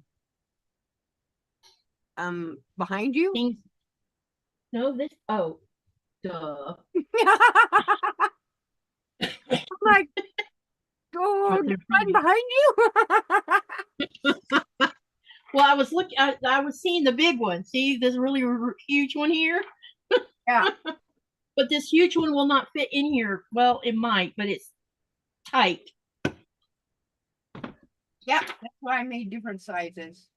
So I had some leftover small pieces of batting, and I started I've been cutting up boxes, and you know the big parts of the boxes, they make great design boards. Yep, you too. See, Mine's improvise not. when you can't buy something. Mine's have you seen the price of the design board? No, I make my own. Well, this one, I have, I think 4 of these, and I bought these, and then I have this size one, there's a smaller one, and only have 2 of those, and they were cheap before the pandemic. After the pandemic, the prices were risen by like $6 or $7, and the small ones, the little tiny ones, they're $15. Are you kidding? No. This I think I paid 15 for this one, and the smaller one I think I paid $6 for. That $6 one has a $15 on it now. And I'm, Homeboy, I'm I not doing it. no, I think I don't know because this is just colorful duct tape. Oh, I hadn't That thought is- about duct tape. Yeah, I have my one which is up there. It looks like ocean, Mhm. and it's just duct tape. Oh, cool. Because all I did was glue this. It just doesn't have that fancy little border on it. Yeah, no, and well, my other one, it's got those other things, but the duct tape looks like water. Cool. I'll have to find me some on Amazon and see if I can get someone to send it to me. Um, Because I hadn't thought of duct tape. See you later, Mona. Enjoy your dinner. I'm not. See, I also Sherry have, says she makes hers too. Yep. Yeah. I have clear duct tape too. And then Shonda says for her design board, she stapled a microfiber cloth to a piece of cardboard. Cost me nothing and nothing moves. I thought about a staple, but I don't have shallow enough staples for this. I don't want So to I use just staples. glue. Nope, I don't want to use staples. Here's my big one. This is Wow, my, that's a good size one there. I like the puppy paws. yeah. This is fleece. Oh, nice. Yeah, fleece works. So does Uh, flannel. Fleece flannel. Usually I can get the fleece for $2 for a big, huge 4 yards Uh-huh. for $2.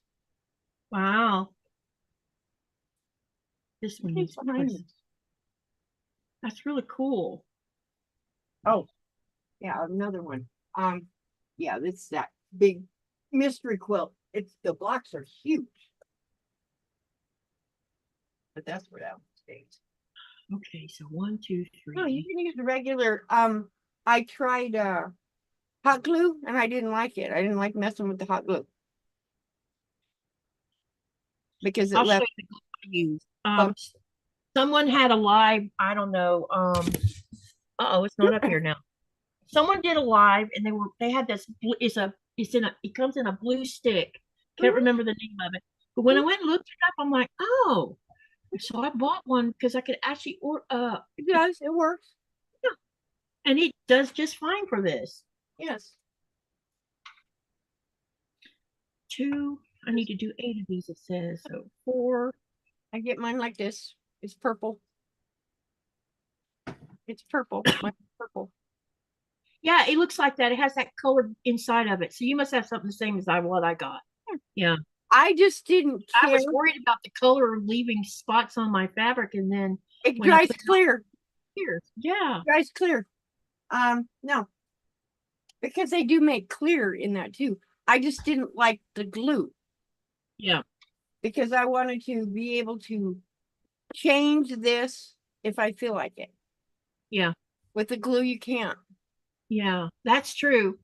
See what these said. Denise says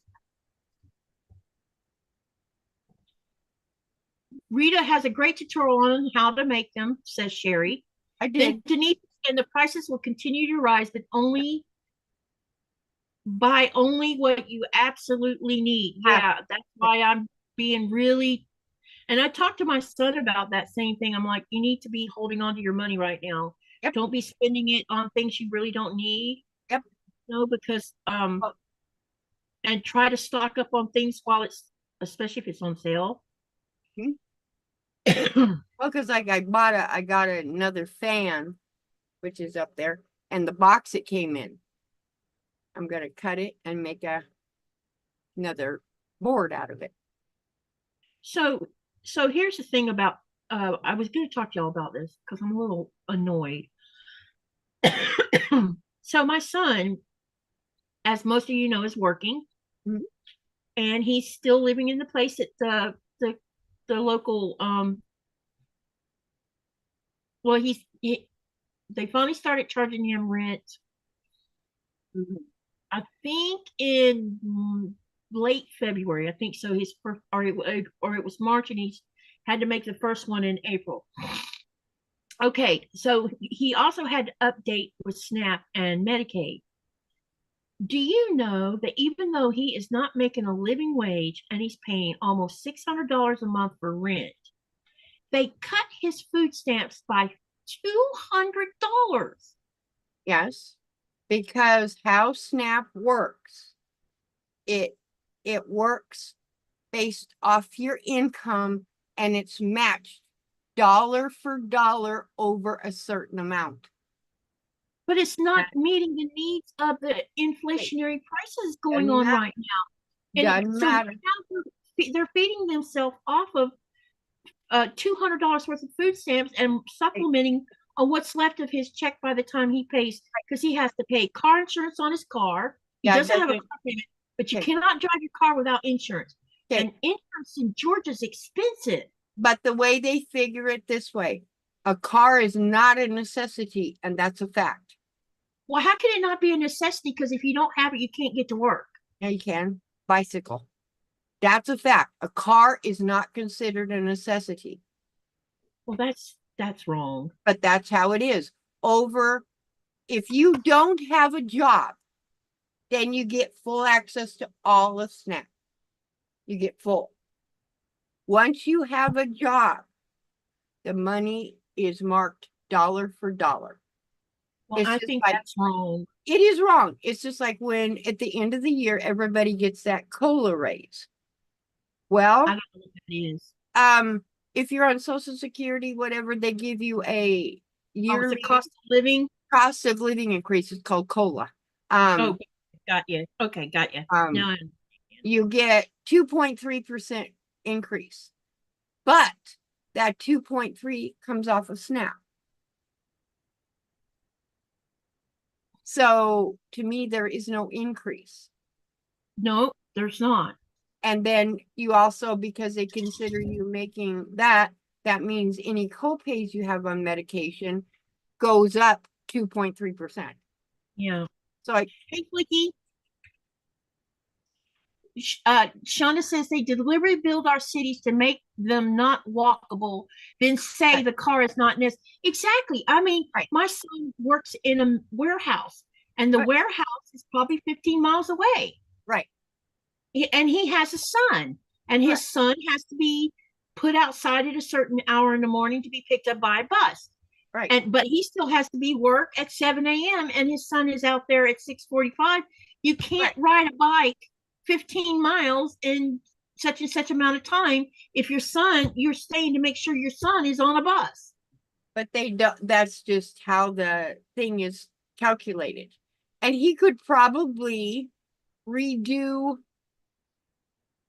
go in and redo his application, tell him to redo it Okay.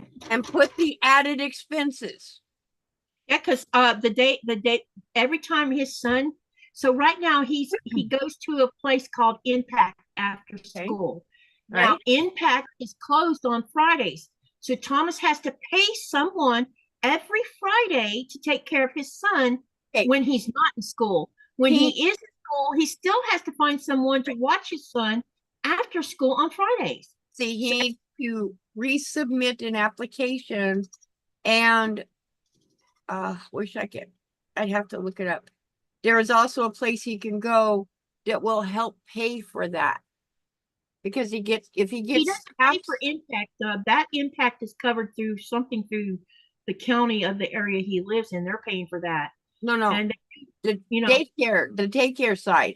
but the daycare side, he qualifies for something, but finding a center that will take an almost 9-year-old is also another issue Oh, because he turns 9 in July.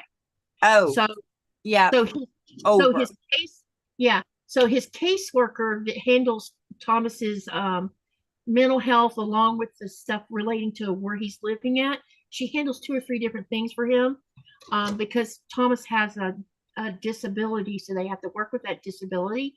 And so she takes care of a lot of the paperwork and stuff for him because he doesn't understand some of it. And so she found someone that lives in the same neighborhood as Thomas and this lady charges $25 a day to watch plays. And That's messed up.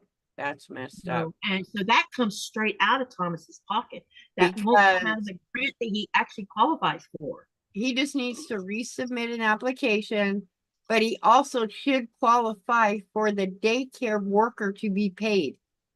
Yeah, that's actually a great idea. Yes.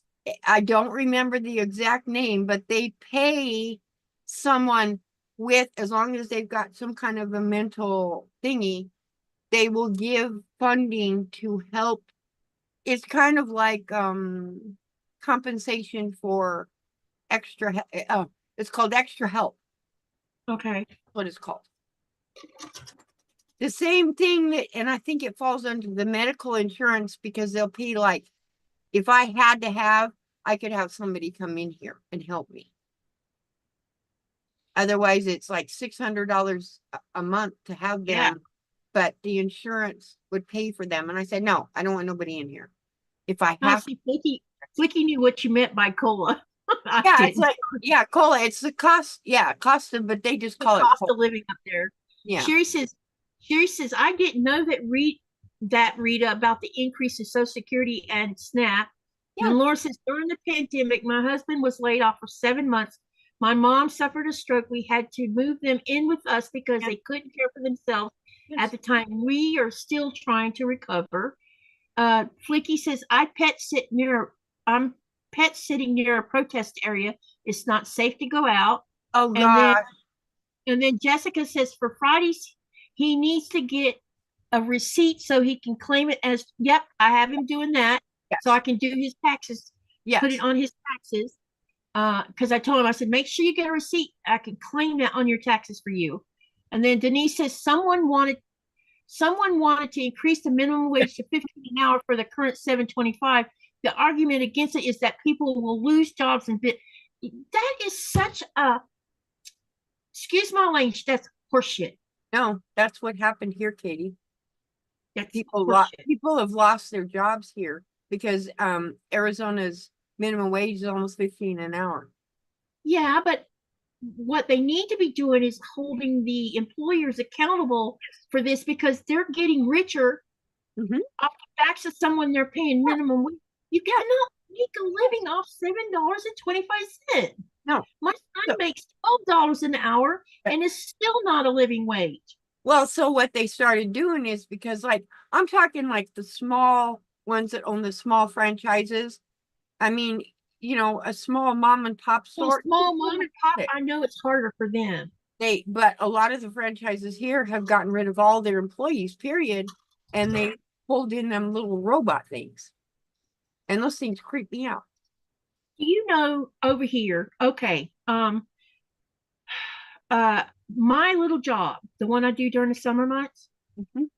she pays me, babe. Yeah. Can you see how much 360 kroners is per hour in US dollars? I want to say that's like $20, right? 18 360. Yeah, what is that in US dollars? should be like 18 something an hour.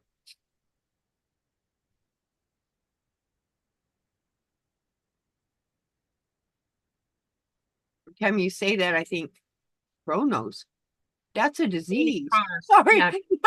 No, Okay. from the movies they say Oh, chronos.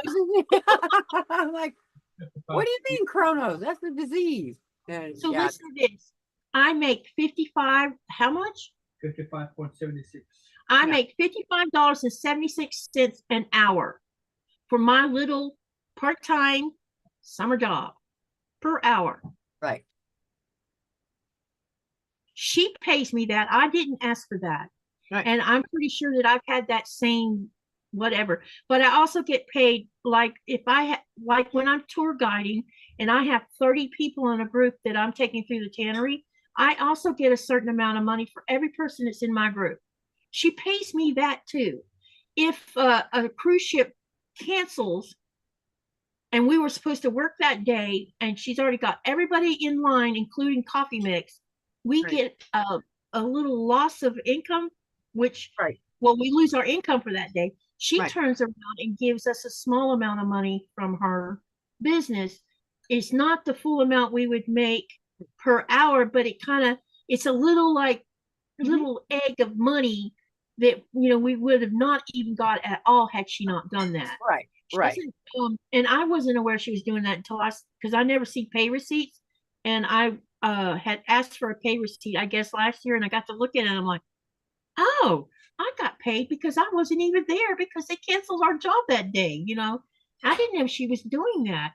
Right. So $55 an hour is a living wage, actually more than a living wage in the United States. But and her business makes money, Mhm. so I don't understand why Mhm. you can get paid good over here, live well. Yeah, our taxes are higher, but we also have health care that we don't have to pay anything for. We don't have to pay for prescription drugs.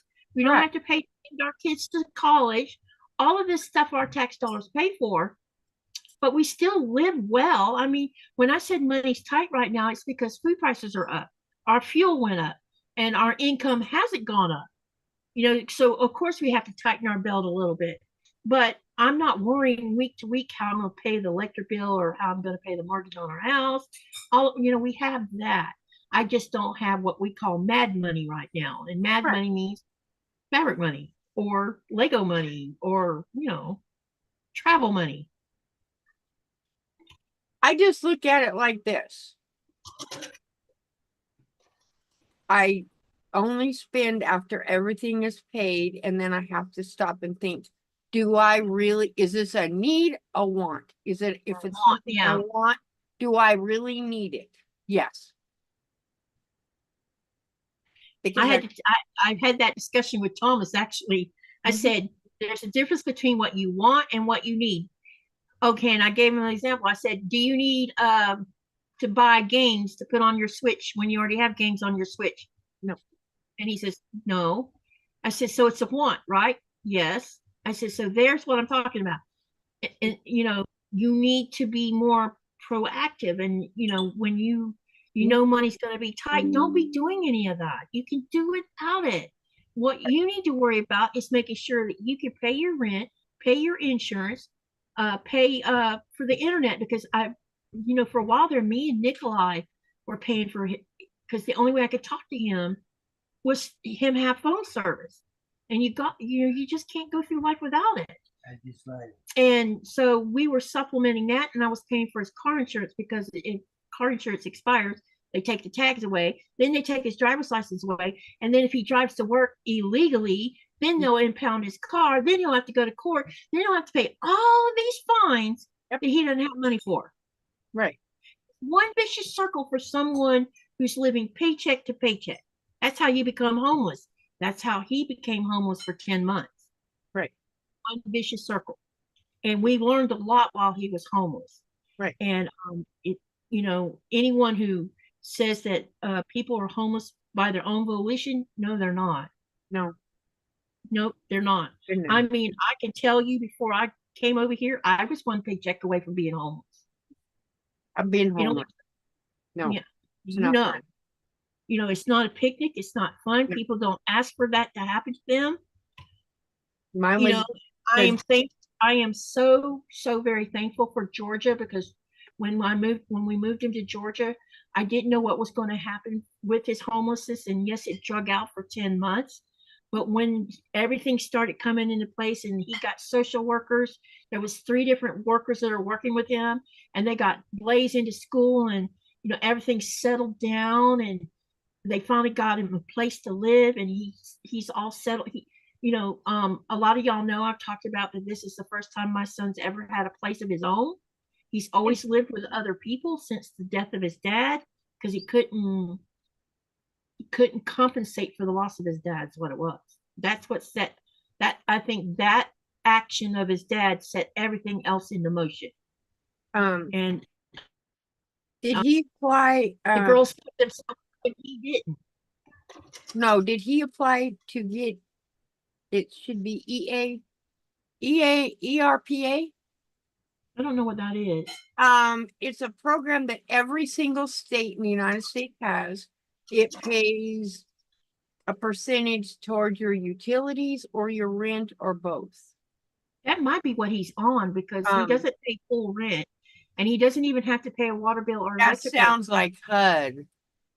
It's some program where the rent, if he was full rent, it would be close to $1,000. Okay, And that's HUD. This is completely different. This one, okay, so something different Or then. Okay, got it's you. something different. It will pay the whole thing and you get it so much per year, but it'll pay your electric rent, water, and I can't remember what else it pays. Yeah. Because I hope y'all are not turned off by this discussion. oh yeah, I can't see the chat, guys. If I do the chat, I can't do the screen. Sometimes So people- it's like it knocks me off. So it's like, sorry, I can't see the chat. Jessica says he can claim childcare on Snap too. Really? Yes. Yes. That's what I said. Go have him do a new application. Okay, I'll talk to him about doing that. Because they also have the program that he should be getting an additional SNAP amount for the kid alone on the days that he's not in school. Yeah. And it's lunch money stuff. Yeah. Shonda made a valid comment up here. Yeah. She said, where did it go? She says the wage should have been raised 20 years ago. If a business can't afford to pay a living wage, they shouldn't be in business. I don't know. I guess I have both sides of it. I've owned my own businesses until I could no longer see. My employees I've never paid an employee an hourly wage, ever. What I tell them is, don't tell me what you can do, show me. And I had 19 working for me in the fireworks tent. And there was only 3 that made less than $1,500 a week. You know, I'm not going to pay you for playing on your cell phone. Well, no, of course not. I paid every employee $1,500 a week for working in my fireworks tent. That was out of my pocket. You paid $1,500 a week? Hmm? Well, that sounds to me like a living wage. Yeah, times 4 a month. But you got to That's what I'm saying. remember, That's more than a living wage. the employees worked from 4 a.m. till usually 11 and 12 at night. So they put on like over 12-hour shifts then. Yes. And people go, why do you pay? It's like, do you realize? And I provided their meals. They got 3 meals a day. And Well, that sounds to me like a bang up job. oh yeah. And yet I had a couple of them. This is hard work. And I said, what did you think you were going to come in here and do? Collect money and not do anything? Yeah. No. But if you're going to sit there and talk on your phone, at the end of the day, you might get $20 and then told not to come back. Yep. Also, Denise says, I think it was, wait, let me backtrack here. Denise says, I'm watching Los Angeles protests, absolutely peaceful. Now, Huntington Beach may get a little froggy. You know, I watched, I don't know how, I know we're not supposed to talk about this. I watched Senator Brooker talk in front of Congress 2 days ago, and he was talking about the protests. And he said, and he wasn't the first one that said this, he said he had people on the ground over there watching what was going on, and all of this stuff that the media is claiming going on, it's was not real. one little tiny pocket hole spot where you saw the car burning. The rest of the place was not on fire. Was peaceful, right? It was peaceful. Right. I mean, they got them going here. Yeah. I'm only like 40 miles from huge protests right now. And I'm like going, please don't be 2020. 2020 was scary here. It was scary. Yeah, You got some actors that want to get in there and cause all this mess and make it look like everybody's causing it when it's just a few but people. It's not. It's a few causing a few negative stuff causing massive chaos, and everybody else is going, what's going on? Well, you get one and it just spirals to the domino effect. Yeah. That's what happens. It's like, no, guys, just please, if you're going to protest, fine, that's your right, but don't turn it to rioting. Keep the bad stuff away. It's like, okay, protest, but you don't Want to need hear? You want to hear something funny? Well, I think it's funny. haha, no. So Denmark sent two military helicopters over here a few days ago, and they actually flew over our house on their way to Nuke. And so today, when the first flight from the United States landed from United Airlines, guess what's sitting out there on the tarmac? Both those helicopters. Really? Yes, they were sitting out there for the whole world to see those two helicopters. Isn't that weird? And I said, somebody's making, because it's start putting military all over the place because of threats from a big country that could take you within 8 hours. But I think they left them out there for a reason. Deterrent? Yes. Deterrent. And they're in the process of putting F-16s in Kangaroo's police walk too. Really? We haven't heard any fly over us, but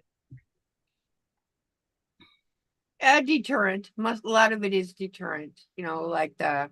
well, it unnerves me because we were gone all weekend, and we were in the house. We just got home. We hadn't even been home an hour. Nikolai was in the bathroom, and I'm standing there talking to Hanifa, and Hanifa's the one that takes care of Nora in the house. And I hear helicopters. Notice I said copters, meaning two, more than one. And my brain registered it, but then it's like, wait a minute, that don't sound right. Because our helicopter that we have that flies us back and forth, it has its own sound. These didn't sound like that. So I went running out the door. There's these two big helicopters going that way, but by the time I got out the door, I couldn't see the flag on the side of them. So I'm like, what is going on? And then a few hours later, a thing came across my Facebook saying what it was. They were on their way to Nuke. That's weird. But what they had to do is they flew the helicopters from Copenhagen to Shetland Islands, and then from Shetland Islands to Iceland, and then from Iceland to a small town down here. They had to do this because these helicopters are not meant for long distance, and they do this so they can up short distance, right? Yeah, because these helicopters are the size of buses. Yeah, they're the big ones. They're the big ones, and so they planned the flight so they could stop, fuel up, leave again. Yeah. And so they were down here fueling up, probably in Narsarsuaq or something. Yeah. And because they were on their way to Nuke, of course they were going to pass right over our house. It unnerved me because I'm like, that don't sound right. Right. Yeah. Normally I just ignore it. Just a deterrent. Yeah. Well, they can't take any chances because you never know.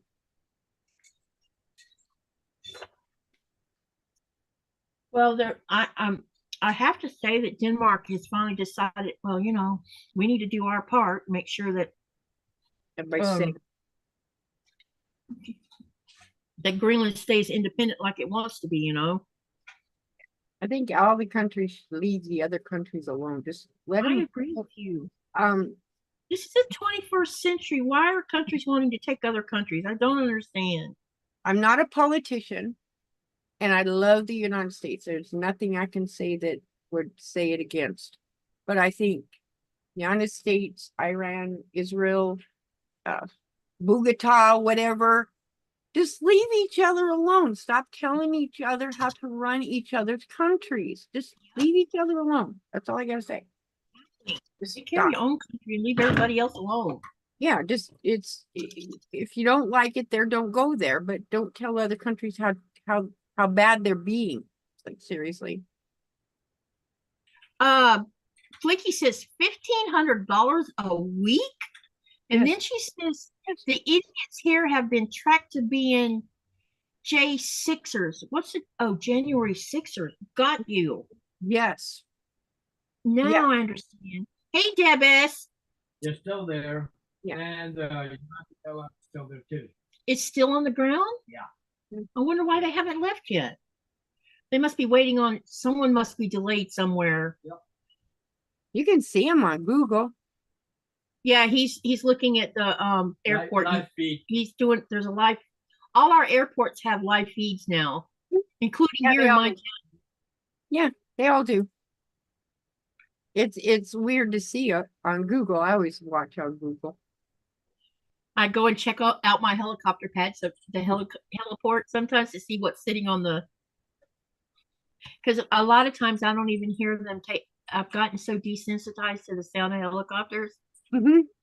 that particular helicopter anyway, that I don't even hear them taking off and coming in half the time. Now I know why I don't hear the sirens anymore, honey. I thought it was because I just tuned it out. There must be something wrong with the siren down here in our neighborhood because I don't never hear it. No. We were in town the other day and we heard the siren go off, and I'm like, golly, that sounds really loud.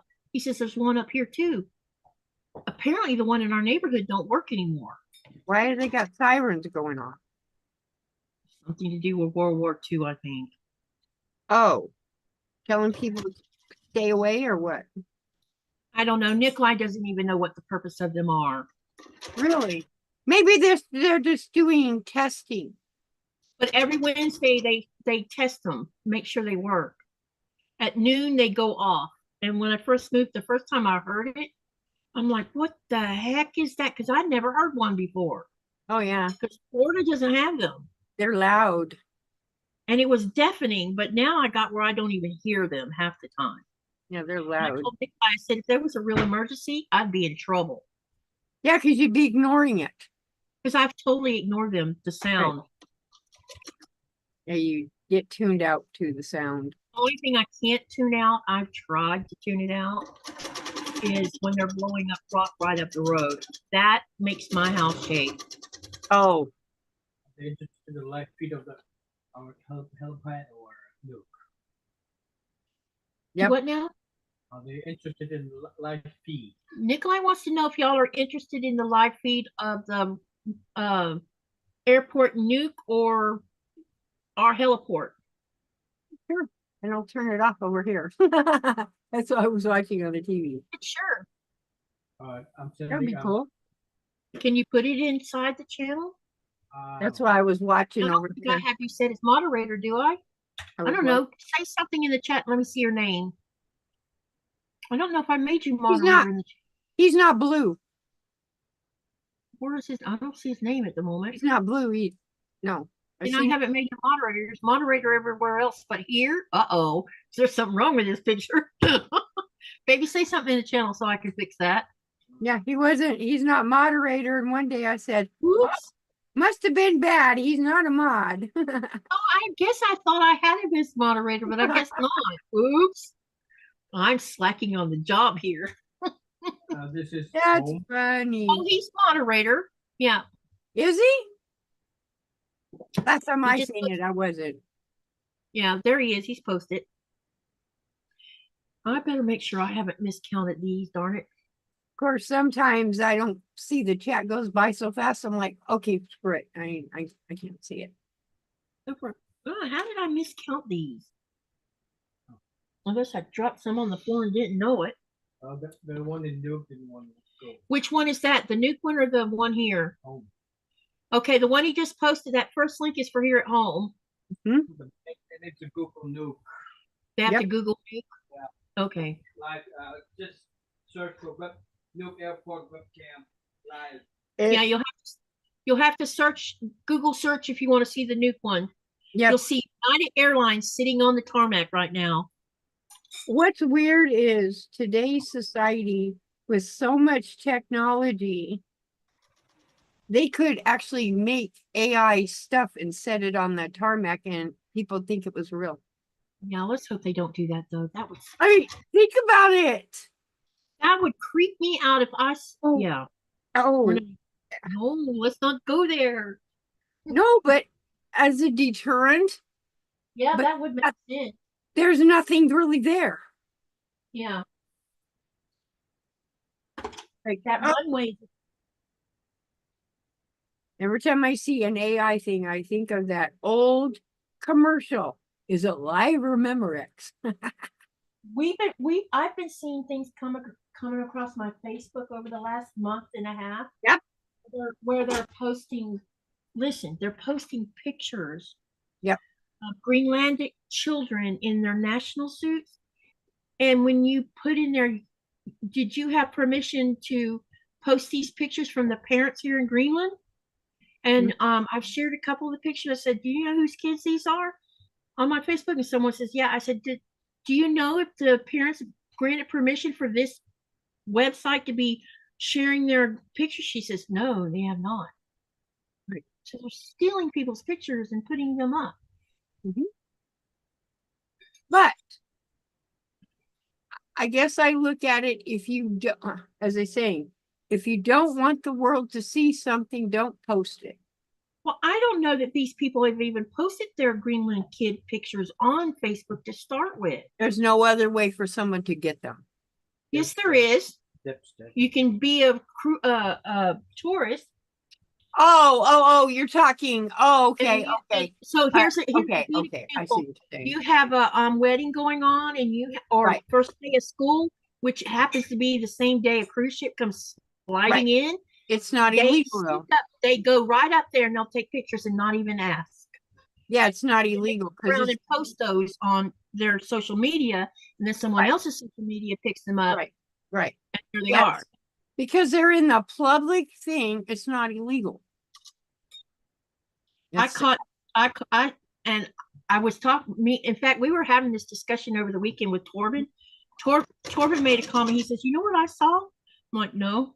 I saw some tourists sticking their camera up in people's windows, taking pictures. And I said, Yeah. you saw that too? Because I've seen it and I've mentioned it to Bitsy, but I hadn't heard anyone else say anything about it in town. And now a second person has brought that subject up. And I think it's time that rules need to be set with tourists that you cannot be putting your camera up in because here's the thing, Greenlanders, if you walk around town, you will notice that a lot of us don't have curtains on our windows. Yeah. My bedroom has curtains, but that's the only room in the entire house that has curtains on it. Yeah. My bedroom has a summertime blanket. comes, Yep. When summertime comes, the windows are open, so light can heat the house up. And I'm pretty sure that's why it's that way. And so I guess people think, oh, their curtains open, I can go have a look. No, you cannot. If you did that in the United States of America, you might have a gun pointed in your face. Depending on which state it is. Some states, no. They need signs up that says, can you get to this faster than I can? Right. Yeah, some states, no, you do that in some states and then you shoot somebody and you go to jail. Yep, exactly. It's Arizona is in my case, somebody wants to stick their nose through the window or up at the window. I'm like going, okay, and I'll go open the back door. Sorry, you're on your own. Dogs need lunch. Yep, that's right. In Florida, the law is they have to be inside your house. There is a thing, it's Arizona has a stand your ground law. And what it is you can't shoot somebody with a AK-47 if they're standing there with a knife. You know, it's stand your ground. You don't have to back off. It's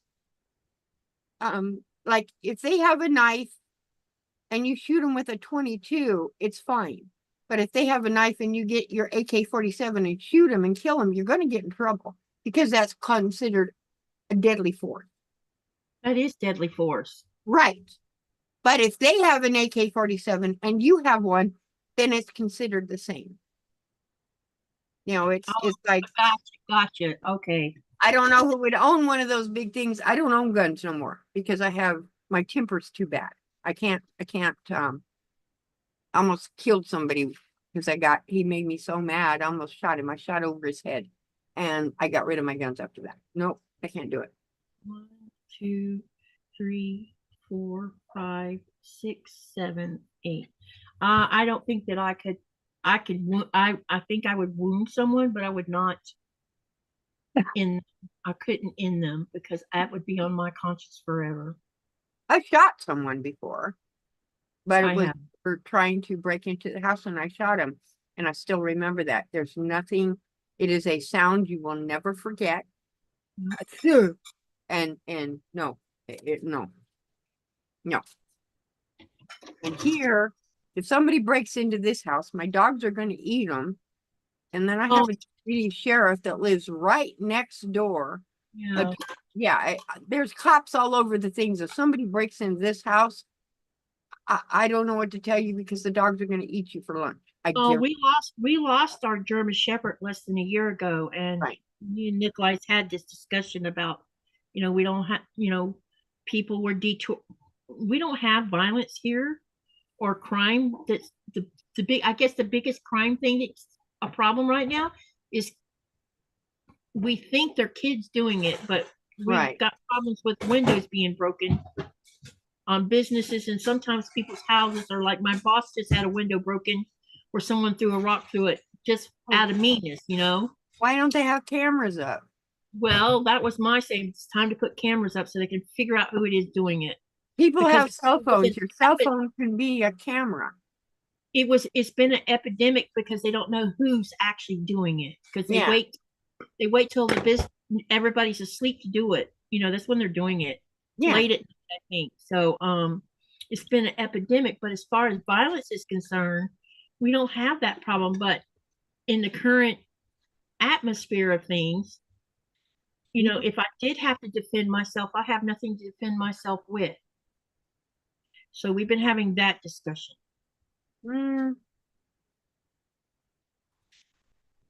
So I'm probably going to get myself a hunting rifle, and I can use it for hunting because that's legal. But I know I can defend myself with one because I was raised around them. You might do more getting something like a taser. Hey, honey, are we allowed to have tasers? No? See, that's another forbidden one. Not even pepper spray? I don't think you, or those paintball guns. Yeah, I don't know about the paintball because I have not seen kids with paintball guns. Or a pellet, the CO2 Now, pellet. CO2 pellet gun, you can. We have one, but I don't see how that is even going to slow someone down. And instead of using the pellets, you fill it full of rock salt. Oh, that's actually a good idea. Rock salt will penetrate the skin. I guarantee it. Yeah, because that would hurt. It hurts. And because salt, when it goes in a live, it hurts. It burns. Yes. That would freaking hurt. It hurts. Paintballs work too, but they can seriously injure somebody. But rock salt, it isn't. But it's gonna burn. It's gonna burn. Shonda and I have been talking a little bit about firearms, and she was talking about she would use it if she was in danger. I would if I was in danger, but I would do it to slow them down, not to.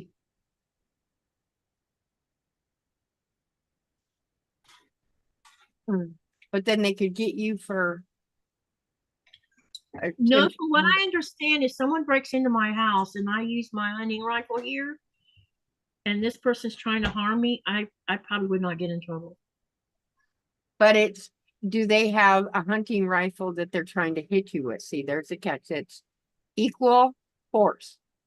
I don't know what the rules are about hunting rifles here. I just know we did have a discussion with Torben, and Torben was in agreement about me having one.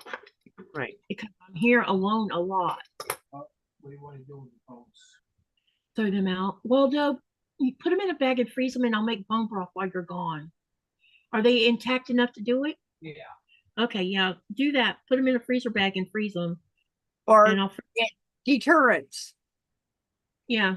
See, Coda was the deterrent. When they see a 90-pound German Shepherd looking at them, It's like, no, we're not going to go to her house. He Well- never tried to bite anyone, but I know for a fact, and he's done that. He did this twice. He didn't like people running up behind me because he Right. would turn around and get between me and them and put his front feet in their chest and shove them backwards and then Right. growl at them. Right. And he'd done that 2 different times. Right. So I knew he would protect me if he had to, but Right. he never went out of his way to show aggression to anyone. He come to hate kids, I can tell you that.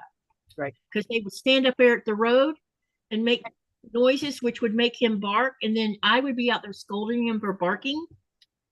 And so after a while, he got where he's like, I don't like kids anymore. I will not scold my dogs for barking. I just go out, see what they're barking off, and look. If they're barking for a reason, I just use it. And it's Shonda just says- people. Yeah. Shonda says in North Carolina, it doesn't matter. If they're in your house, you do what you need to do. But you must put them down. Just There's don't want to do that, though. I don't know if I can live with my conscience. Because they can come back and sue you. No, that's true. Mhm. You have a point there. That's a valid point. It's just like if somebody breaks into your house and your dog attacks them, they can come back and sue you. Someone breaks into your But house. if they're inside your house, Yes. illegally inside your house, uninvited, Yes. Unless they're coming in with a dog also.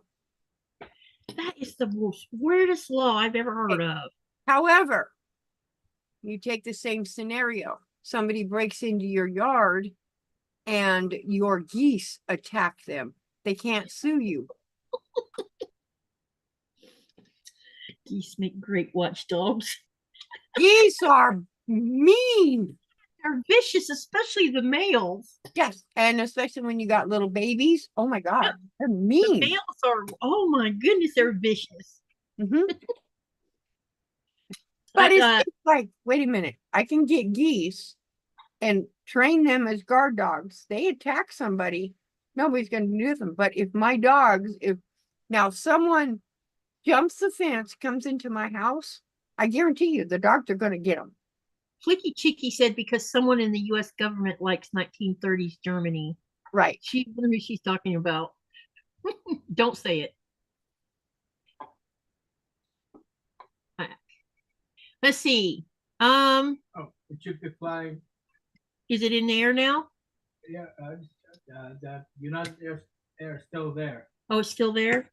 Okay. It's either flying tomorrow or today. Why are they waiting until tomorrow to fly? Is the weather bad there? I don't know. Well, Oh no, does it look like it's bad on the video? no.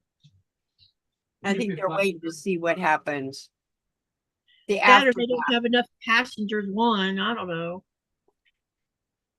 I guess I was wondering how this was going to work. You know, we'll bring people from the United States over here, but what about going back? Are they going to have enough people flying back to the United States to visit the United States? I mean, I'm still waiting to see if they're going to have flights from Nuke to Newark in February, which is when I want to fly. Next year. You have enough geese done? You My have enough- husband. Oh, sorry. Go You ahead. have enough flying geese done to fly that far? We I saw, nailed it. I nailed it. we saw some geese on the way to where we were going to spend the night on the boat. That was the first time I'd seen some in the air, flying over Greenland. So why guess don't you just From do what a I understand, they were cruise? coming from Canada. Why don't you just do a cruise instead of a flight? They don't have cruise ships going between Greenland and the United States that I'm aware of. What I mean is passenger ships is going to just go back and forth like that. But I It's thought always there was about- one that went that direction. Cruise ships come over here with lots of passengers on them. Oh, But but they going back. They go back. Yeah, they don't get off and stay. Oh, it's just like a passing by thing. Yeah, they come in, spend several hours here, and then they set Then you go back. put Oh, everybody back on the boat and set sail. Yeah, it's not like a fair passenger ferry like what we have. That we do have a passenger ferry here, and from March, right, honey? From March to January, they travel up and down the West Coast, stopping in all the ports. So if I wanted to go by ship up to Nuke, I could do that. And I haven't done it yet because one of these days I am going to go on a joyride and do just that. Only I want to go further north. I want to do like a joyride where you go all the way up as far as it'll go and then come right back down again, which will be Ilulissat, yeah. Or either get off in Ilulissat and then fly back home. well, I could box up some heat and send it to you if you want. And what? I could box up some heat and send it to you if you want. Heat. I want to go up. I still haven't made it to Ilulissat. I want to see the skyscraper size icebergs and the whales.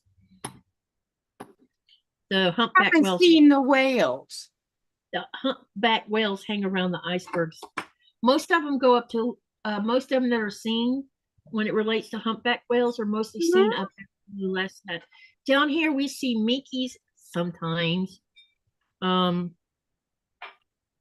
don't have, they haven't had a humpback come through here in a while, have they, babe?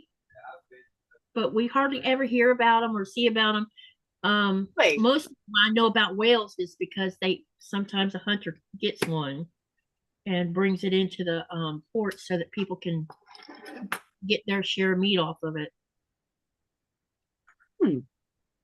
Well, when I lived on the coast, Oregon coast, I'd go twice a year and watch them go through on their way. Yeah, it is still early in the season right now. Usually July seems to be the height of the migration to the coast, and sometimes they travel through here, sometimes they don't. Like the newest thing that's going on the West Coast, which is interesting, is because the waters are warming, hunters and fishermen are starting to see things like mackerel is migrating more north, which means off the Greenland coast now. And what's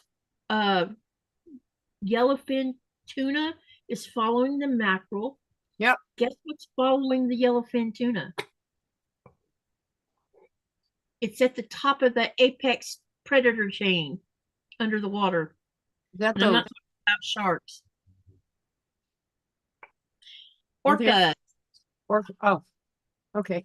I'm like going, killer whales would be the only thing that was left. Yep. They eat tuna, so they're following it, and people are seeing them off the west or off the east coast. Normally, you would never even see them this far north. Yep. Well, there should be the sea lions in there also. There's no such thing as sea lions here. Oh, they don't come Only over there. only seals. I guess the water's Only too cold. seals. Yep, Okay, only yeah. Sea lions need the warmer water. Seals don't. Yep. And if you ever watch a video about Greenland and you see penguins stuck in the middle of a video, someone put that in there. Put that in there. Yes. There is no penguins in Greenland. There's seals. There's about, let's see, 1, 2, 3. I have to think about the wall for a minute. 2, 4. There's 7 species of seals that you'll see during the summer months here. There's only 2 that are indigenous to Greenland, and one of them they just discovered in the last year and a half. So they don't even have that species up on the wall yet. And it's only indigenous to the East Coast. So that's why Did they just find a gray seal? we have a harp seal, a harbor seal, a gray. That might be a gray seal. Gray. Yeah, I know, because I watched them things and it's like, oh, it's a gray we seal. also have a hooded seal, Mhm. a saddleback seal. What's that other seal, babe? It's one that we don't commonly see that much. And they used to hunt all of them, and all of them migrated from Canada except the 2 that are indigenous. And but they stopped hunt. They rarely ever hunt the saddleback or the. Yeah. Perfect. Yeah, I think it's the salt content's good too, babe. Someone did recently get a saddleback, but that thing is humongous. Mm-hmm. But they rarely do most because the fur when they so the two really big ones which weigh almost a ton is the harp no sorry the hooded seal and the saddleback can weigh close to a ton. Mm-hmm. And in the old days, when they would be hunting them for food, the hair, the skin part is too thin, so you couldn't make coats out of it. So what the women did with it is they would peel off the hair, and then they would, you know how like you can do with cow leather, you can get that really stiff leather from Mhm. cowhide, and they would take it and turn it into that, and then they would take because back then technology was limited, so things like thread to sew seal skin together to make jackets and stuff, they would take and tan that leather Mhm. and cut it into thin strips. They also use those strips for harnesses for sledge dogs. So Mhm. they always because they would use as much part of it as they could. And which one is the one you can't eat the liver on? The saddleback or the hooded? Saddleback, I think it is. Yeah, the saddleback you can't eat the liver because the liver has something in it that can kill a human being. Yep. No,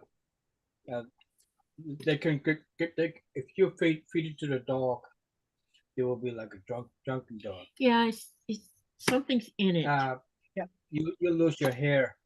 Yep. If you So has it got radiation or something in it? no, it's more. I think it's more like it's too much. It has so much concentration of vitamins in it. Oh, got ya.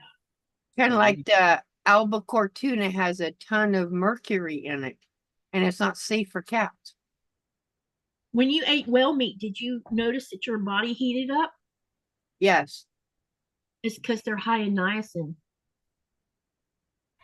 And niacin's Oh, what I remember. I thought I was like, I'm not eating anything hot, but why am I getting warm? I'm just eating this meat. What the heck? yeah, it's because it's high in niacin, and your body, especially if you're like me, I'm sensitive to niacin, and so Yeah, but I was it like, regulates body heat. That's what Yep. it does. I started like getting. I'm like, this stuff's not hot. Why? And I just thought it was just heat. Hot flash is what I thought it was. Donda says you get to live on the coast. I am so jealous. Not now. I don't live on the coast now. I live on the coast. I lived I on am surrounded Tillamook. by ocean. No, I used to live in Tillamook, Oregon. But Uh, what we define as coast, you're talking about beaches. I know you are. We don't have any beaches here. They're No. all rock. No beach. Well, there might be a couple beaches that's not rocky, but most of it is. It's 117 degrees Fahrenheit here. No beaches. It's warm. A little bit. Y'all are quiet in the chat, I guess because I'm talking too much tonight. Me, I can't see the chat, so it's like, nah. Yeah, the chat's not moving much tonight, or it's because we're. I think everybody's winding down from the week. This was a really weird week. It went by too fast. It's like, where did it go? This is Sunday. Where did it go? I don't know. I I'll don't. be right back. I have to take a bio break. Uh-oh. Oh, so now I'm gonna talk. I'm sorry, guys. I can't see the chat. Unless I can. I can't see the chat at all. I have to open up the other window. Hold on. Let me see. There, I can see it now. There. Now I can see the chat. But it looks weird on my side because I'm delayed from when I'm talking. So yep, I lived on Tillamook, Oregon, which was about 5 miles from the Pacific Ocean. It was cool.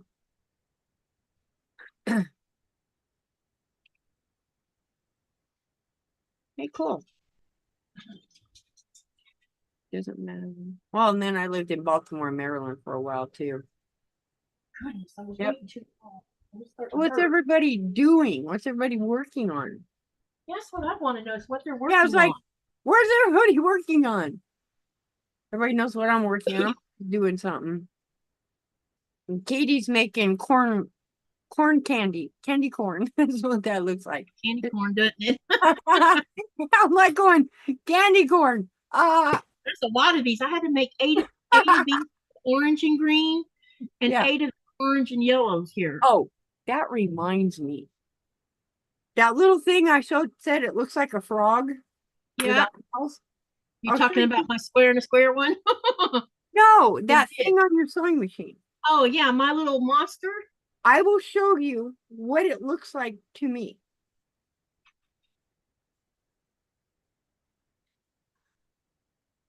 Let me switch it to the camera. Can you see it? Yeah, that's the same thing as this. But Yep. it looks like a frog. It's supposed to be I think what was the label for it? Venus flytrap or something? Or something flower, because it's got those evil looking teeth on it. A Venus flytrap is Not up. Venus flytrap, but the other one, I forget what it's called. I think it's from the Yoshi. Mario World, the flowers that would gobble up, they had teeth on it. But I could be wrong on that. Those Anyway, are I the think ones that eat humans. huh? Humans. Those are the ones that eat humans. Yeah, could be. I thought it was super cute. That's why I put him up there. Oh, it looks like a frog. Let's see here. Laura says, I'd love to live on the coast. I grew up along the Mississippi and love the water. Now I'm in Arizona, and the only time I see water is when I go to the lake. Yeah, us water people would, I don't know how anyone who loves the water can live anywhere that doesn't have water. It has to be hard. Laura says, I'm not working on anything right now, just listening to the chatter. You probably didn't think we were going to get on some of the subjects we got on tonight. I didn't mean for that to happen, but sometimes it happens. There's a lake in Arizona. We're at in Arizona, Laura. There's lakes here. There's big ones here. You're just being a smarty pants? Of Yeah. course you are. It's kind of like people tell me, well, it doesn't snow in Arizona. And I'm like going, Yeah, it does. Look again. Yeah, it does. It gets cold in Arizona too. Up north, that's where the big ski resort is. It's huge up there. So where my daughter lives in California, she lives in Hanford, which is in the San Juan, right in the middle of the San Joaquin Valley. Do you know you can see those mountains in the background?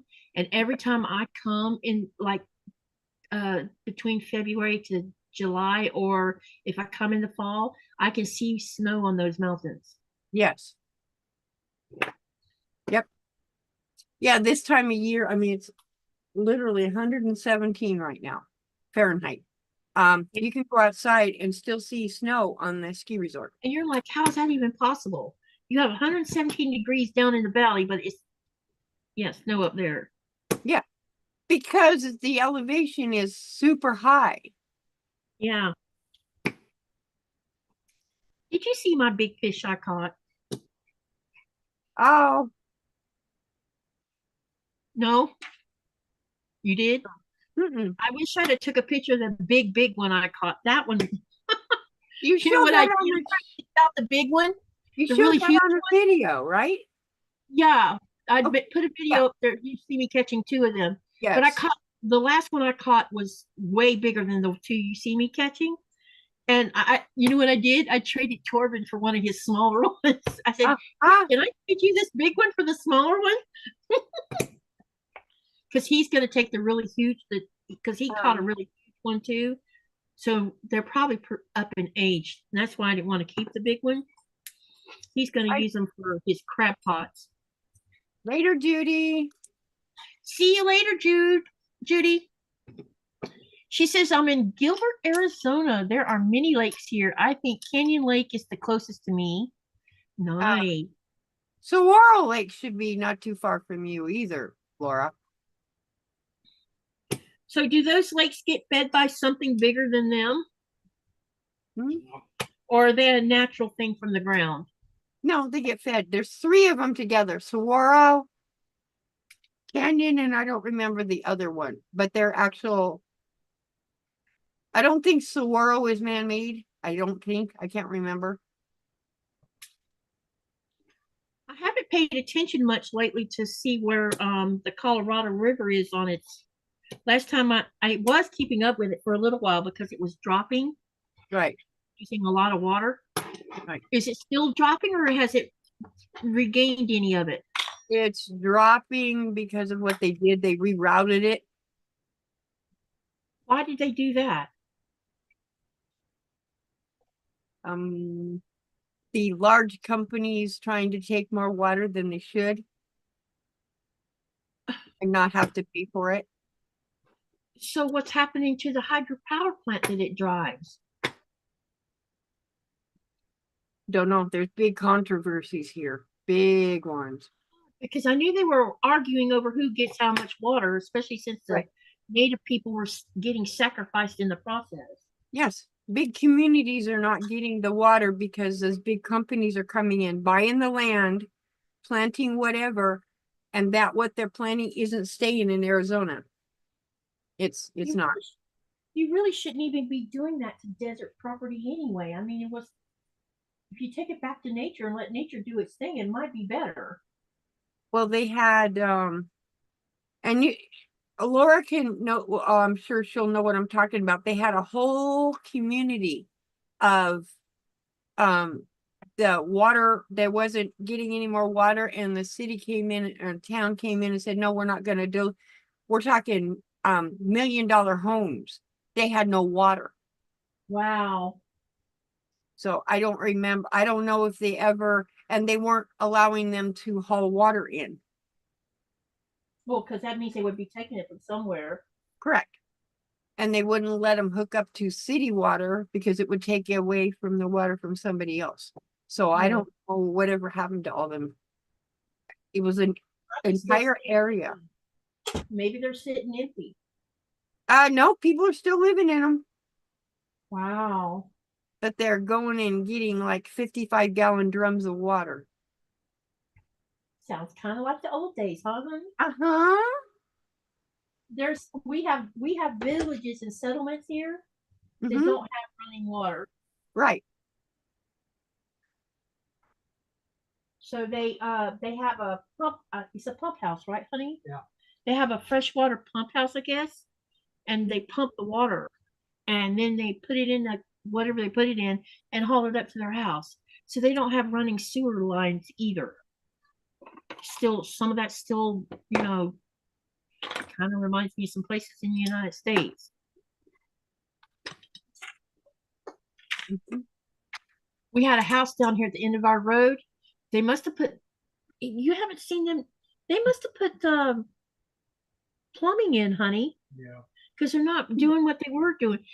Every so often, you'd walk by every week, once a week, there would be black garbage bags sitting at the road. And they were because the house at the end of the road is 2 apartments. And I think there was 2 sets of apartments like that down there, did not have running sewer lines in it.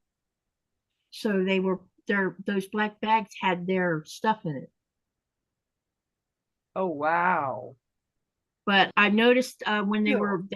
they've been renovating the one on the end of the road, and I noticed that I haven't seen black bags at the road for like 2 or 3 years now. So they must have changed that.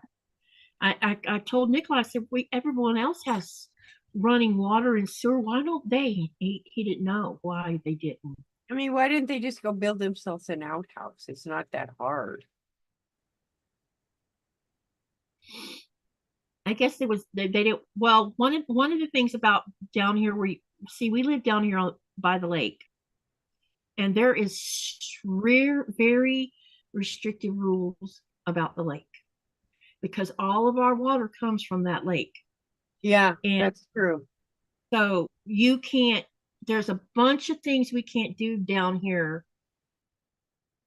Like we can't extend the size of our house, horizontally. We can go up, but we cannot go up we're not allowed to do that.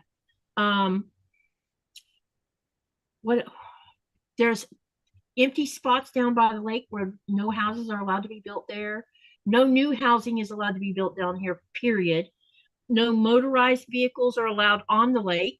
That means whether it's running, the lake is free of ice, or if it has ice on it, they're not allowed to do that, because it will, if they had boats with motors, it would pollute our water that we drink. Right. Right. So it's very, very restrictive. Mm. They're doing that because it protects all of us. Right. Which makes sense to me. But some people sometimes still break the rules and do what they want to do, and then they come down here and get in trouble. I got in trouble. I don't know why. We have a house behind us. It's a 2-story white house. Though that house used to be just the foundation, and they didn't have permission to rebuild that, and they built it in. No. So if they decide to sell that house, they can't sell the house because they illegally built the house. So they can't sell the house, even if they wanted to. Even if they wanted to, they would have to abandon it. And we have 2 houses down here that are in that situation because they illegally did things to them that didn't have permission from the government to do. But could they give them to somebody? Can they do that, honey? Oh. He doesn't know. We don't know that. He doesn't know the answer to that one. See, here in Greenland, you don't own land either. All of this country belongs to the Greenlandic people. Greenland, right. Every inch of it. So none of it is ever sold. So the house that we live, this land that our house is parked on top of, we don't own the land. We just own the house. You just own what you put on it. Right. Yeah. This whole this house is ours, but not what's sitting under it. Right. Because it belongs to everyone. And that might be why we don't pay house taxes on our house. No one pays house taxes. Right. You paid those when you bought the stuff to make the house. We didn't pay any. As far as I know, we didn't pay any. As far as I know, No. no one. It's part of what was purchased when you got the stuff. Yeah. Yeah, the taxes were paid on the materials that built the house. Right. Gotcha. That had taxes. But like in the United States, if you own a house, every year you have house taxes you have to pay based on the value of your house and the value of your land, or the combination of the two together. Or in Florida, you have to pay taxes on both. Yes. Here, we don't have any kind of house tax every year. Yes. And that can change based on if the goofy neighbors think that their house is worth $500,000. Yeah, which would make things worse. See, none of that goes on here. That house behind us is probably, I don't know, probably worth double what ours is worth. Right. But people don't think about that in that way here. Now, the houses up on Princess Mountain, some of them up there are worth like 1.2 million. There's a couple up there worth 2.4 million kroners. And I'm like, why? We're in a 3,800 population town. Why is it priced that high? Because somebody put the price tag on it for that. Somebody was able to sell something for that price and they can get it, and they do. Basically, that's what it is. Depends on the location too. And like Nikolai said, it also depends on the location. I don't get it. I don't. No, I think what we're going to see change maybe. Wait, I got to pay. I don't want to get this messed up. This is C, so let's turn that around before I get confused. B, C, C, A. Okay, now I got them in the right way. Now that right now they're building our airport, and the airport's supposed to be finished sometime in the spring of next year. And we'll start having a plane flying in and out of here instead of us going by helicopter. But now that I think what we're going to start seeing is people are going to want to build houses back behind the mountain, which is on your way to the airport. And the airport's going to be about 9 kilometers away, babe, right? Something like that. Yeah. So there's all that open area back there. And we've hiked back there, and I'm going to try to go back there. I don't know. Either this year or next year, we'll go back there when Nikolai comes back and I'll video that back area, and you'll see there's a fjord back there that you can't see from here. And it's beautiful back there. And there's actually areas that's kind of flat enough that they wouldn't have to blow up too much rock to build back there. So I don't know. We'll see what I'm happens. just surprised they don't just start putting those little tiny home things in there. I don't know if they'll ever do that or not. They might for tourism. That's But what I for mean for lit- tourism. Yeah, for tourism they might do that, but as far as people living in them, one of the things about Greenlandic people, even well, their apartments are small, but one of the biggest things that you'll see in everybody's house is this enormous dining table that takes up lots of space. Right, right, And it's because they get together a lot. right, right. And so a lot of these houses have this big, wide open area where it's part living room, part dining area.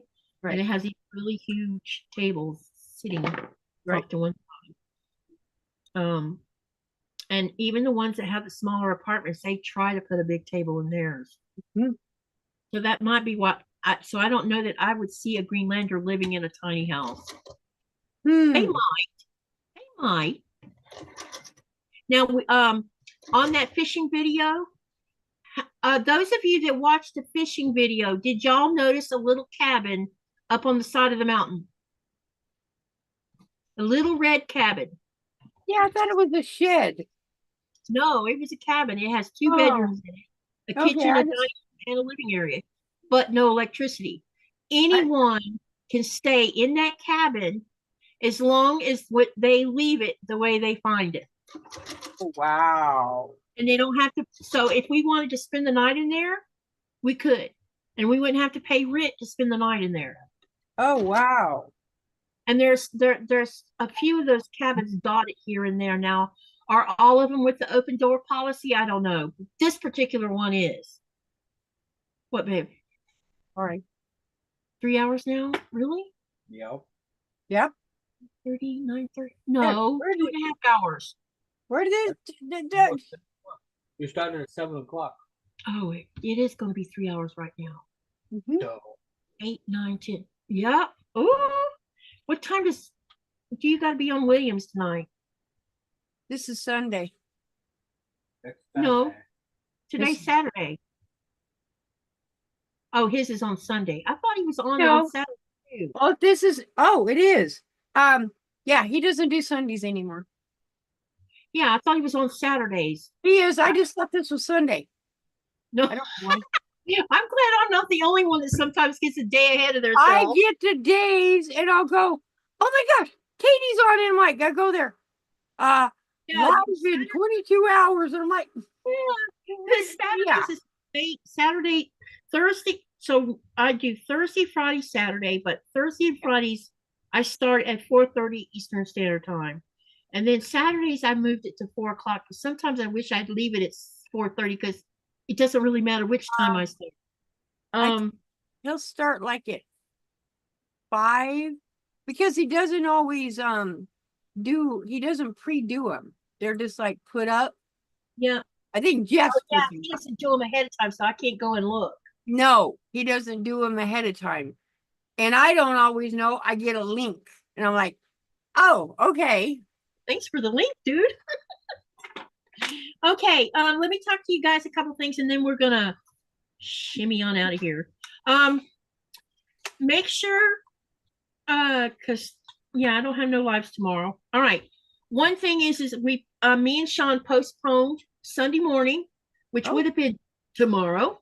Mhm. We postponed it to the 29th for Star Climber. So keep that in mind. Mark it Oh. on your calendar. It'll be 8 a.m. Eastern Standard Time.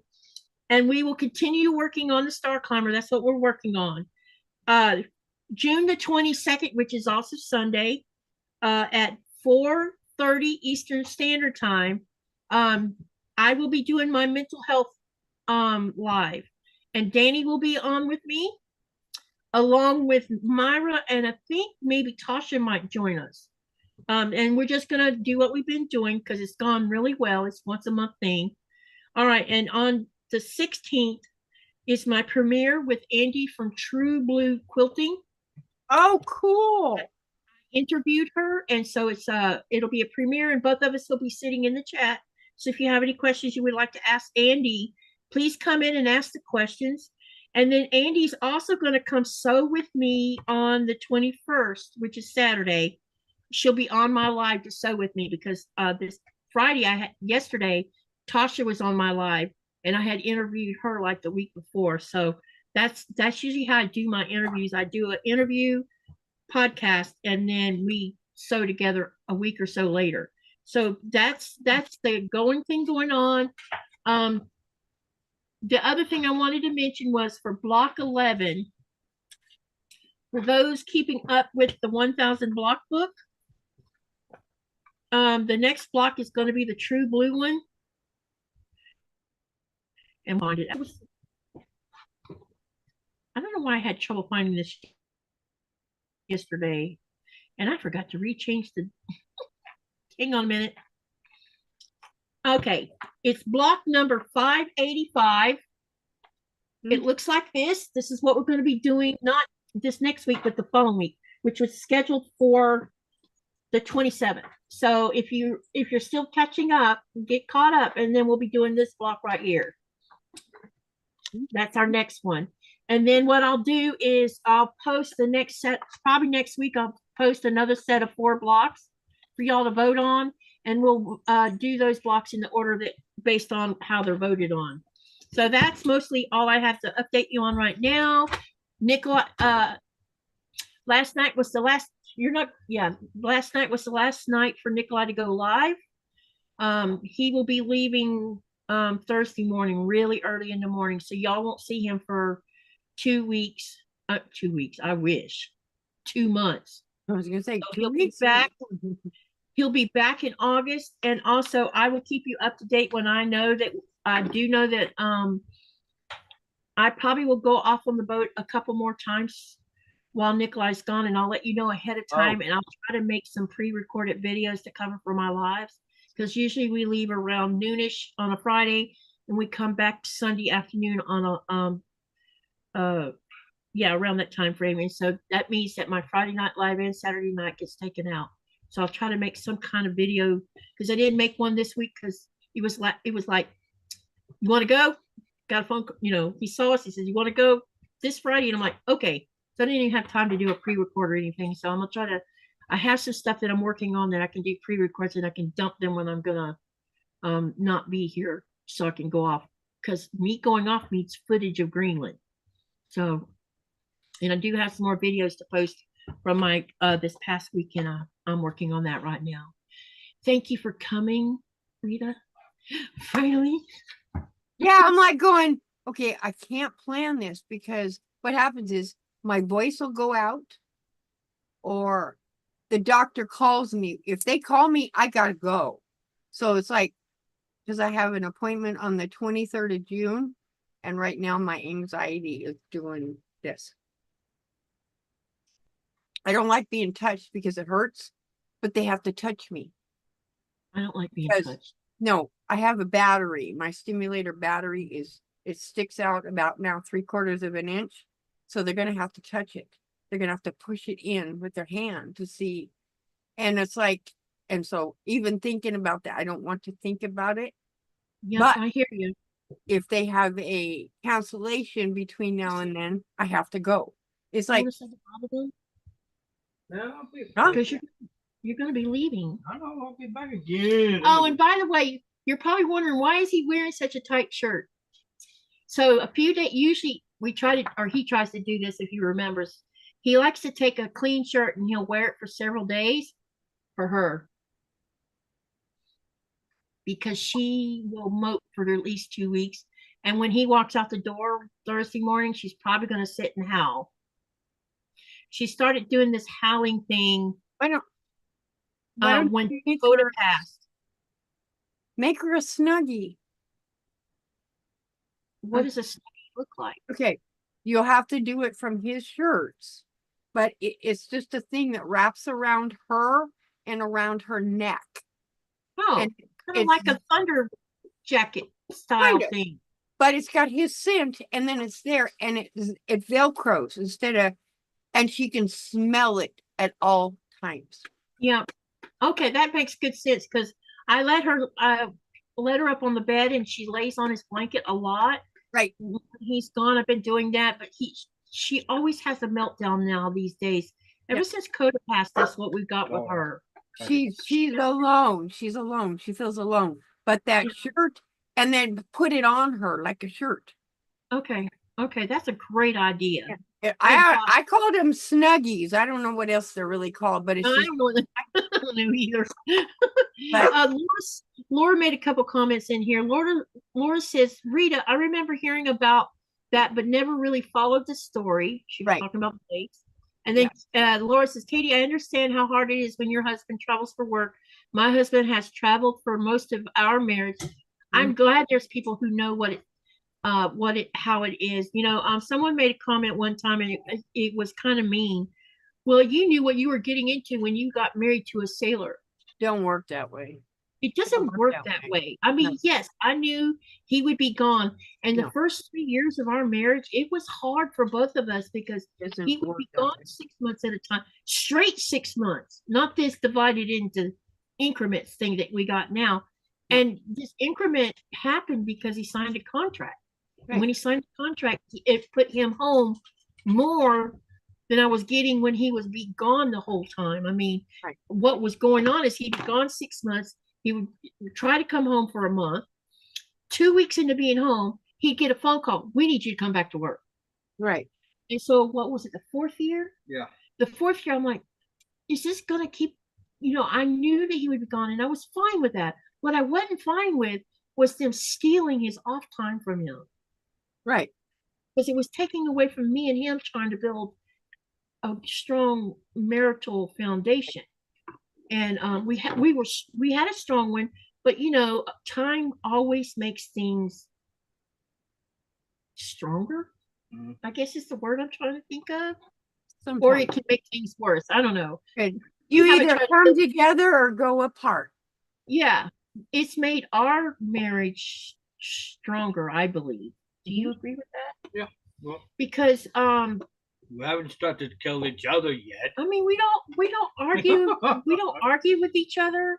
He never raises his voice at me. He's only raised his voice once, and that was only because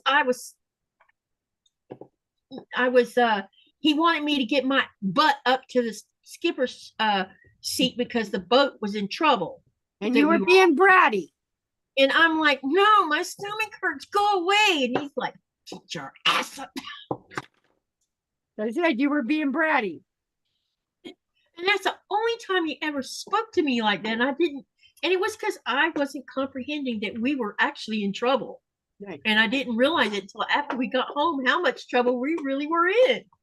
Well, you do have an advantage, Katie, in that even though him away is not is bummer, because I can Yeah. watch it in your videos, but you don't get bored with each other. Does that make sense? No, we don't. You're not around each other 24/7 like a lot of couples. That's their problem. They're around each other 24/7. And I'm sorry, but even couples that are married, each person has to have their independence. Yeah. You have to. It's like Baron, he goes upstairs. Laura says we learned that quality time is more important than quantity. Yes, and I think that's what we've been learning. And Yes. and the little shit, it took me a little while, to understand the difference between, because he understands I mean, he knows most of my history and he knows what I've been through. Not every dirty detail, but a lot of it, especially the mind stuff. And the first time I annoyed him, I thought he was mad at me. And I was walking back and forth for an hour not saying nothing.